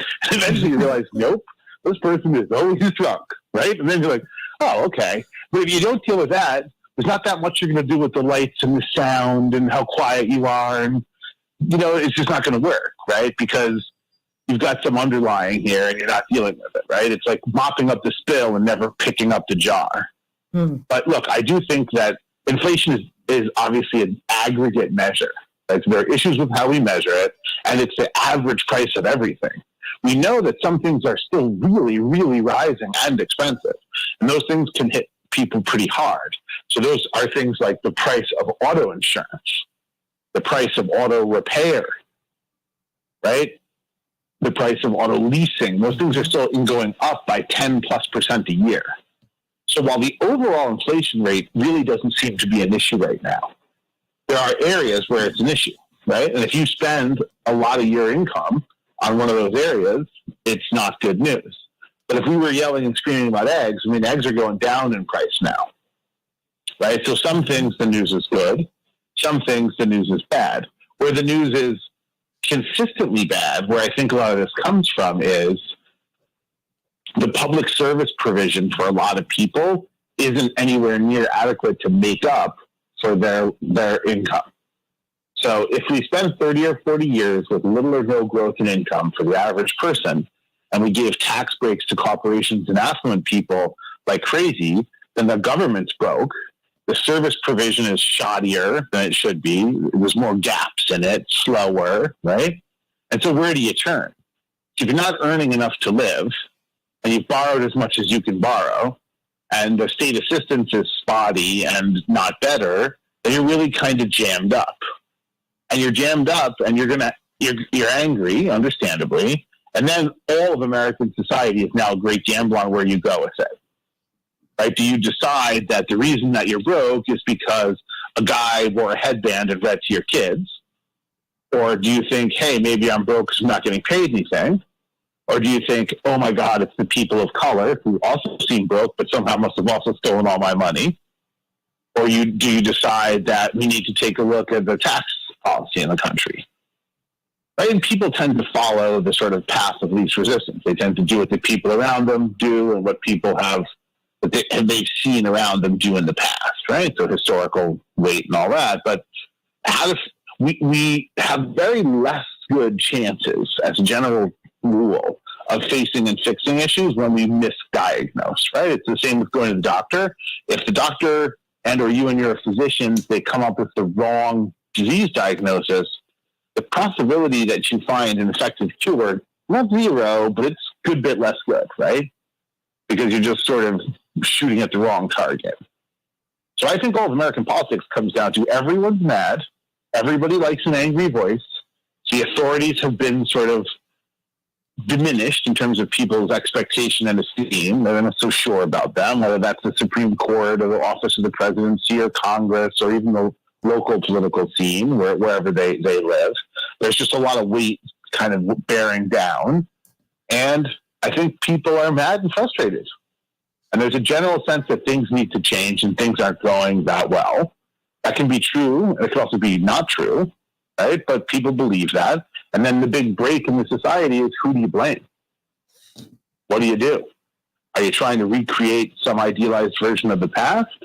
Or are you willing to sort of face the challenges of the moment and build towards some kind of better future? I think that, to me, appears the big divide. Is it important for us to know who bears responsibility for this? I mean, because one of the things that I've just found to be most maddening about this particular period is the fact that study after study shows the direct link between corporate greed, corporate profits, based upon nothing but the whim of the CEO and boards that they've got to make more money, and inflation. And no one wants to talk about it. I mean, the most protected class in America just appears to be the corporate class, Dr. Wolf.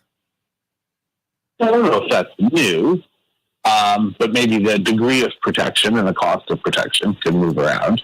I think there's an anti-corporatist sense for large portions of the population. I don't think the laws or the Congress bears that out much, but I think there's definitely a sense of that, right? I think the American Republican Party has begun to turn on corporations. So they do whatever corporations want in terms of regulation and taxes, i.e. no taxes and no regulations as a general rule, but they'll denounce you if you don't agree with them. They sort of have a shakedown donation strategy, right? And that seems a little bit new, since it used to be a sort of, I will slavishly serve you and hope that you appreciate me, every 2 years or every 6 years or every 4 years or whatever my election cycle is, right? Now it seems to have shifted a little bit, or there's an experiment with shifting on it. We'll see how that goes. I think it's less, this may be an unpopular opinion, but we have a tendency in the United States to blame individuals, to see everything as good guy, bad guy, right? Good boss, bad boss, nice boss, not nice boss, good company, bad company. I don't think that's super fruitful. I think it's much more interesting to say, okay, what are the challenges I face? What do I need to do better? What does the society need to do better? And how do we get there? like this sort of vitriol and rage against the people we think have done us wrong. I kind of understand it, but it's very rarely productive, and it leads you to be very easily manipulated because a lot of people seem to be right on the edge, and all they need is that directive. And they don't understand that if you're so angry and looking for someone to blame all the time, every hustler and scam artist on earth will materialize to tell you who to blame. So where do we go? Right? And when you're done tearing them limb from limb, it's a little hard for you then to go back and realize you had the wrong target. And so you tend to, strangely, you believe what you need to believe to feel good about what you did. Yeah, but I'm trying to find out where we go from here because, I keep hearing one thing in corporate news. They say, gas is, under $4, not a quarter mile from my place. I mean, in black and brown and poor communities. Yeah, but I'm just saying, they the way they tout this so gleefully, that is not the reality that Americans, at least on my side of town, are living with. I mean, people are really struggling, Dr. Wolf. I mean, yes, and then you go but to the grocery store. I don't think it's principally the price of gas. No, it's not the price of gas. Right? It's the price of food. I mean, you go there and you're trying to figure out, how did I spend the price of labor? Everything. It's the price of labor. Okay. But it's the price of labor because the price of your labor tells me what you woke up with, right? And I understand it's not how the average person is used to thinking, but how much money you woke up with is a huge influence on how much everything costs you across the day, right? It is a huge problem, right? And it's a problem that we've been carefully taught not to understand, right? What do you mean? Well, so people will tell you, hey, if we have national health care like every other developed country, they'll take more taxes. They sure will. They will take a little more taxes. But if you don't have much money, guess what? They're not taking those taxes from you much. Ooh, already interesting. And what do you get? Oh, medical care. What do you not get now? Medical care. So if you don't think it's a good trade, then you think that saving a few dollars, it probably won't help you very much, is better than spending a lot more money or dying in a gutter. That's how I know that you do not know the basic building blocks here, right? Like, there's a very clear sense of that, right? Mm-hmm. So I do think the price of things matter, but I don't think it matters as much as people think. I think the price that you're told not to pay attention to, the most important price in your life, if you work for a living, is the price of your labor. Because that sets your ability to confront every other price. Let me give you an example. Talk to people who make more than $100,000 a year. They are not talking to you about eggs unless they own a breakfast restaurant. Right? Or they're cheap patronizing you. Occasionally you get some guy who makes $1 million a year and he's like, what about those eggs? Like, at that point, you have a right to be mad. Like, what do you care about the eggs? Right? Unless you're collecting egg cartons, it's probably not relevant to you. So the price of your labor is always the most important price to you. The second most important price to you is the price of your civilization. What do you pay in taxes and what do you get? The third most important price to you is probably housing and then transport and healthcare. Where are eggs on that list? They're not on that list. Right? Now, eggs matter, and if you eat a lot of eggs, it's going to hurt you, and the price also has to do with supply chain disruptions from COVID and the bird flu. And while I'm sure millions of people believe this, I'm not sure that Hunter Biden's notebook computer does cause bird flu.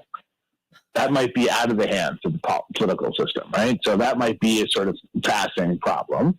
But think of how much media attention and discussion we had over the price of eggs, which frankly is not that important, and how little we had about the price of labor. How do we get it right? I've got about a minute left for you here before we go off the air. It's not a movie. It's not a TV show. There aren't, per se, good side guys and bad guys. There are complex interests. Figure out your own and advocate for them. And look who is fighting with you and look who is fighting against you. The same way you get through the day.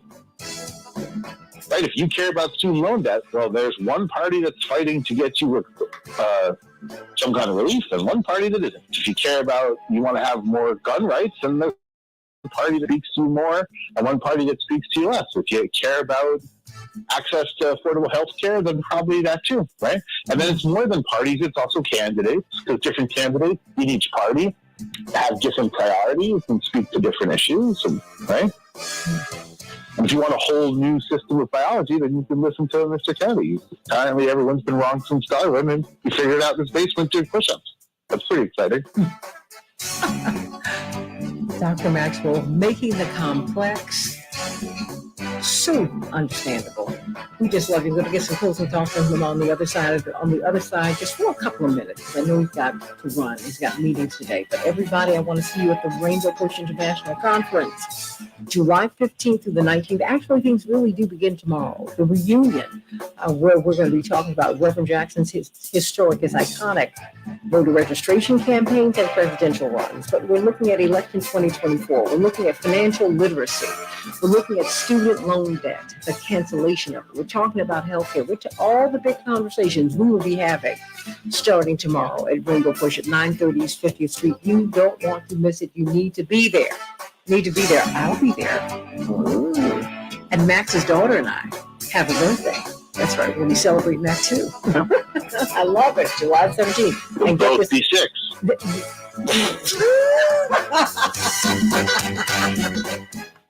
Oh, you're too rich.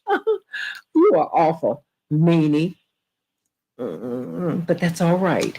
But is there anything? Is anyone still there? Is Dr. Knighton still there? She might still be there. I don't know. But I don't know. I'm still here.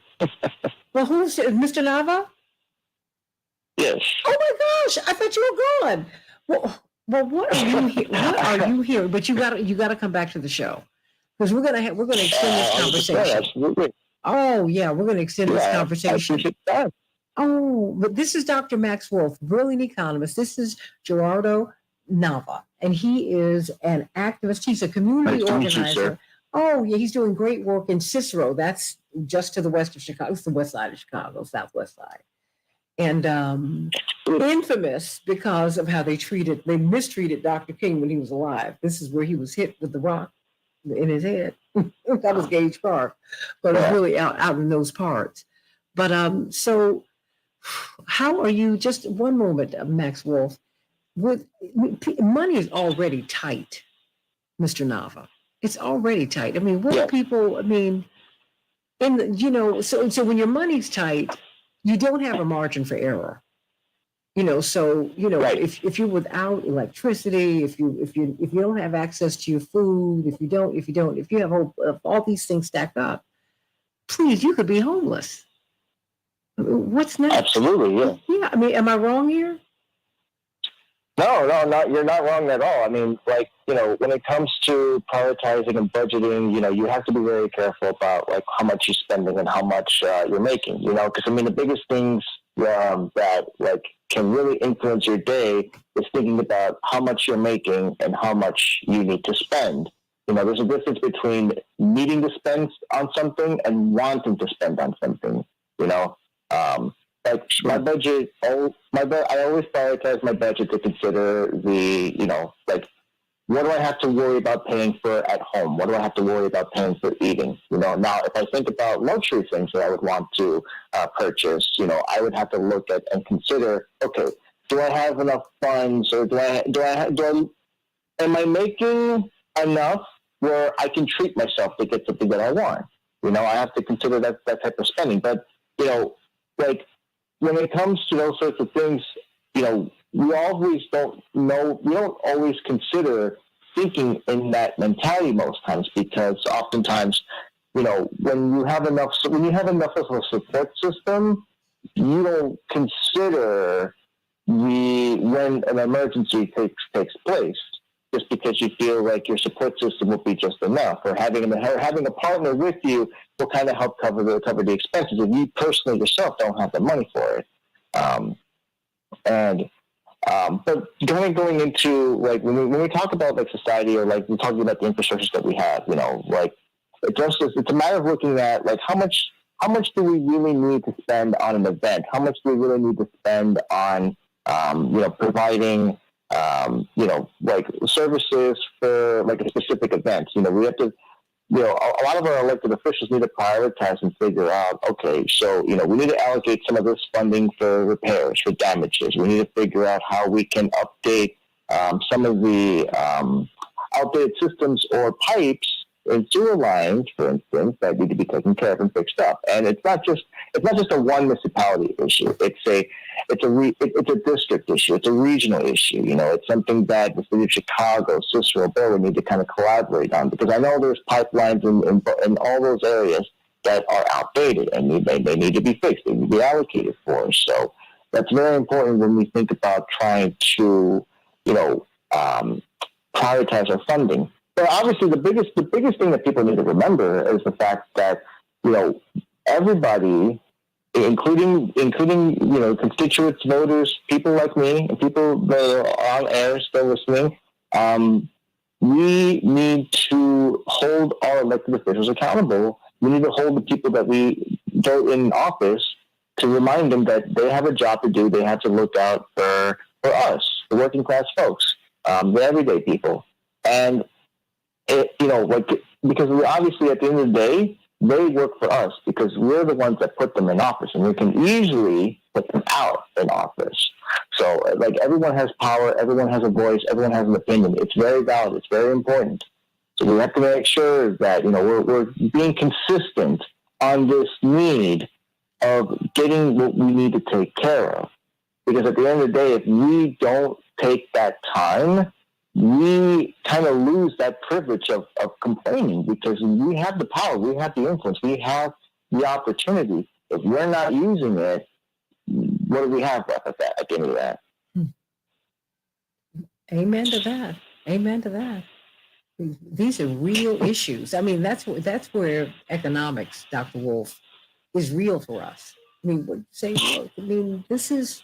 I mean, we're now kind of living bone on bone. There's no cartilage there.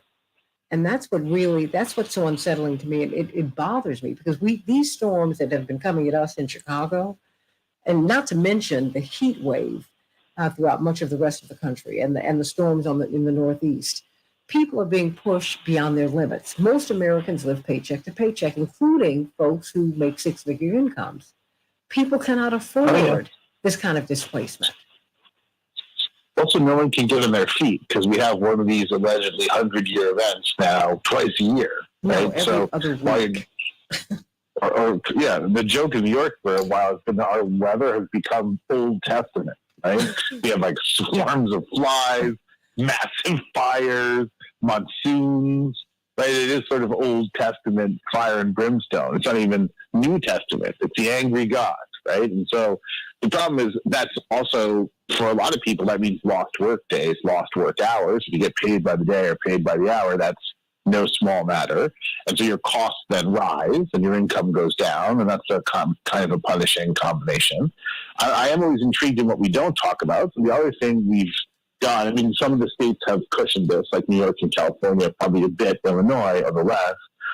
But also there's been a sort of sudden withdrawal of government supports that came about to help people in and around COVID. And there's been a rather rapid withdrawal of those supports, right? And so I think you have this sort of extreme weather and natural disaster events. You have the withdrawal of some government supports.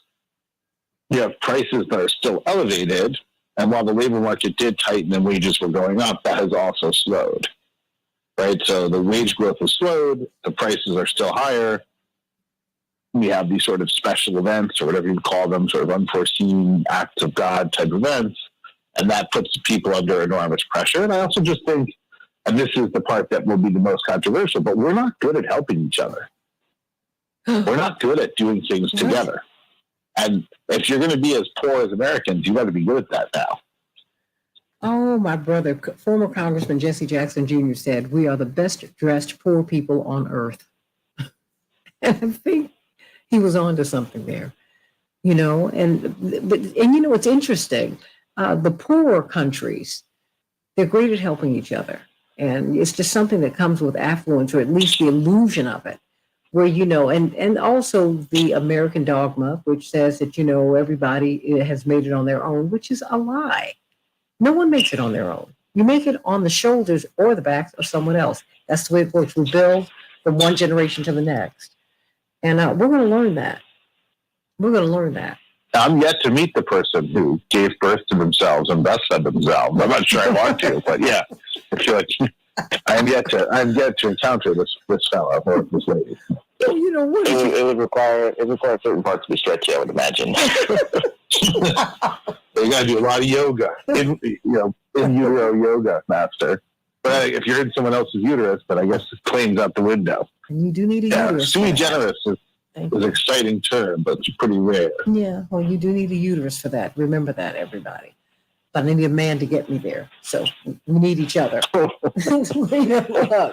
I'm just keep playing. No argument there. I will right there. I mean, look, we all need you. At the end of the day, Gerardo, Max, we need each other. People need to stop playing that game. We need each other. If you don't, not just your family. No. I mean, obviously you need your family, but you need community, especially if you face great challenges: COVID, natural disasters, political instability, fires, whatever it is, floods.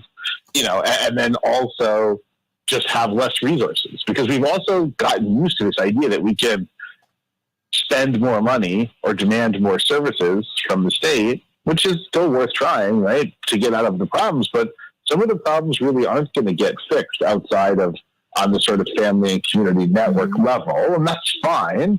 And maybe everyone, the old sort of classic is, in America, everyone thinks they need their own pool and no one learns to swim. Mm-hmm. In other countries, people give a few tax dollars and they have a community center and they go to the pool and everyone learns how to swim. That's right.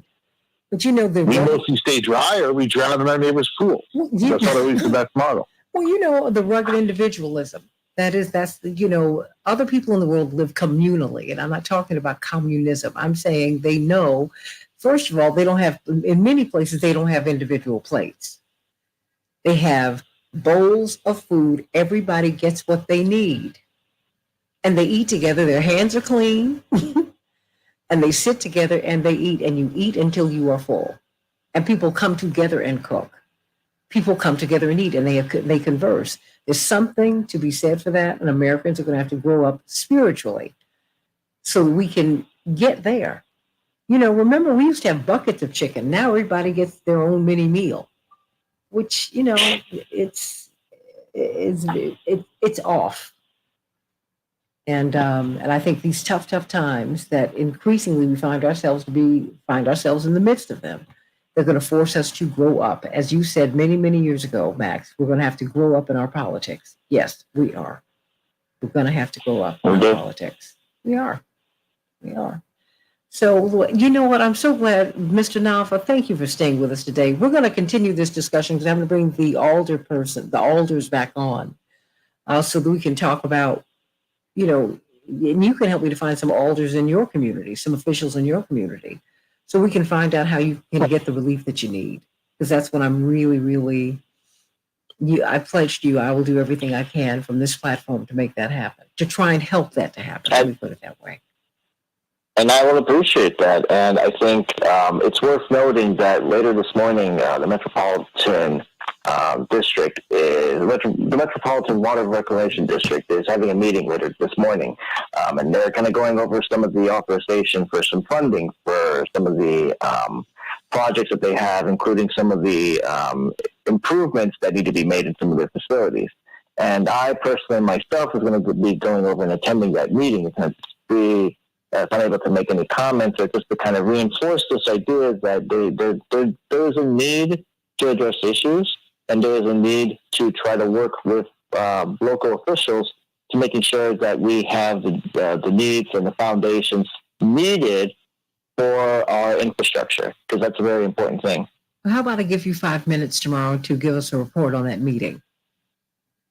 By all means, yeah, I'm happy to do that. Okay, at the top of the hour, at the top of 7 o'clock, say it's set, we'll call you at 7, and then for about 5 minutes, you can tell us about the meeting. Okay? You're going to be my point person on that, the Santita Jackson Show correspondent. You can laugh, I'm telling you. That's how I'm going to do that. That's how we're going to do it. No, I appreciate it. I appreciate that. Thank you so much. Okay, well, I'm going to speak with you in the morning. All righty. Then I will see you tomorrow morning then. You said what? You know, you're going to be there. Yeah, no, it's true. It's true. I appreciate it. What is it? The reclamation plant, the water reclamation plant has not been sanitized? What is that? So, like, there's been issues over the past couple of years in regards to the one facility over in Stickney, right nearby Austin and Pershing, right by like the Morton College area and south of Cicero. The issue that's been going on over there is that like there's a lot of contamination as far as air quality goes, and the lack of like the piping systems that are not properly clean. Like they need to be to put it in other layman's terms, it's outdated, so to speak. So, like, there's a need to try to address those issues and concerns because they are creating health hazards within our community. And I know a lot of different people, including myself, and other residents that have either attended Morton College or have walked around just the south side of Cicero, right by Pershing Street, where, like, you can kind of just smell the toxins and the sewage from like the plant, and obviously that affects the air quality in our community. And obviously a lot of people have been exposed to that for a much longer period of time than even I have, thankfully. But it's a health issue that we need to address. Not just that, but also for the piping systems as well, making sure that if we're moving water out over to the sewage plant, we need to make sure that we're doing a proper job of like we're disposing both our water problem and our sewage issue both at the same time. So here's hoping that we can take some steps to go into the right direction and make the improvements that we need. Let's work that out. Let's figure it out. I'm sending you so much love today, Mr. Nava. And is there anything else you would like to add, Dr. Wolf? No, that sounds like a pretty disturbing situation from a public health perspective. Awful. Can't be great for those real estate values either, I assume. It's awful, and it's happening right here in Chicago. I mean, it's here. It's not something that's impossible to imagine from New York City either. We have probably maybe not the exact same thing, but we have similar issues too. Well, but it is. I mean, and look, American infrastructure is 100 years old. Anytime the American Society of Civil Engineers is giving us a C-, and we have actually moved up, come on, this is ridiculous. You would think that with all the money that we send away, give away, that we have these streets of gold and everything is pristine here. Going to LaGuardia was embarrassing. And it was frightening. It's nice now, actually. Oh, no. I'm just saying up until about 4 or 5 years ago. No, it's actually it's actually come into the 21st century. I mean, I got off the plane and I was like, what? Because LaGuardia, you felt diseases coming on, unless you went to the Eastern Terminal, which essentially is a private terminal, because it's a business terminal, because it's a business shuttle. And it's retro 1930s, fabulous. It's a beautiful, beautiful place, but the rest of LaGuardia was just awful, with the exception of a couple of terminals. But the main terminal was a mess. It was a mess. And so, we got to do better. Nice now. It's wonderful. Now, look, when I saw Mac, when I got off there, yes, Gerardo, I said it. I saw Mac, I said, oh. They stepped into the news. Let me go on over here. Yes, I did. But I'm going to let you lovely people go, and I'm going to get on with my day and check in on my parents and then get moving, because we've got this Rainbow Push International Conference. I hope you can come by, Mr. Nava. We are going to be starting the celebration tomorrow on the 14th and really kick things off in earnest on the 15th on Saturday. And we're going to have Vice President Kamala Harris giving us a keynote address on Sunday at 2:00. We're very, very excited that she's going to be with us. And so, it's going to be great. It's been a pleasure, Ms. Jackson. Thank you for having me on there. It's been such a privilege. Oh, well, I'll see you nice in the morning. Nice to meet you, sir. Likewise. Take care, guys. I know he's like, wait a minute, you're going to see me? Yes, I'm going to see you in the morning. Well, yeah, I'll hear from you in the morning. You know what I mean. Yeah, absolutely. I'm like, you better be there, be square. No, so because I think we need to keep up. And a lot of people, when they hear this is the first time that they've heard this information, and that's why I'm really keen on getting it to folks, because this is the first time many people have heard anything that you're saying, and that's where we all have to be very, very careful and do everything that we can. Well, considering I would imagine some people, like audience members, like if they're listening from like outside of like this, I wouldn't be that surprised if they're not familiar with this sort of information here, because I would imagine that to an extent it may not be too relevant to them. But I know for us folks that like happen to live in Cicero and other folks that have to commute in between Cicero, like it's an issue that needs to be highlighted 100%. And I know there's more information in regards to that, and if I'm able to share more in following that, I'll be happy to provide that tomorrow. Oh, please do. Really, that's very, very important. It's very important. So I'm sending you much love, and Alex, as always, thank you for a great show. Love all of you. Can't wait to be with you tomorrow on the Santita Jackson Show. You guys have a great, great day, and be careful because it's cloudy today, and who knows, we might get some more rain. I have a feeling we will. So, and let's just hope that it's not as crazy as it's been. I mean, because it's like whiteout conditions, Max. I mean, like you are clear that there is a tornado in the building. I mean, because I had to leave. I had gotten home. I live on the 19th floor, and it's the second from the top floor. I had to go down to the basement. I mean, I've just trained myself to do that, and I did not take the elevator lest I get stuck. I just ran down the stairs or moved very, very quickly until the storm passed over. Unplugging things as I was walking out the door. Because I heard the alarm, but just kind of went to the back of my mind. I was like, oh, wait a minute, I got to get out of here. And just prayed that when I got upstairs, I still had a home to get home to. So there's that. So everybody, please, please be careful. I'm going to get an insurance person on here to talk about what we need to, what our insurance needs to cover, because with California, with the insurers in California looking not to insure people in their homes, I think we've got to look at that too.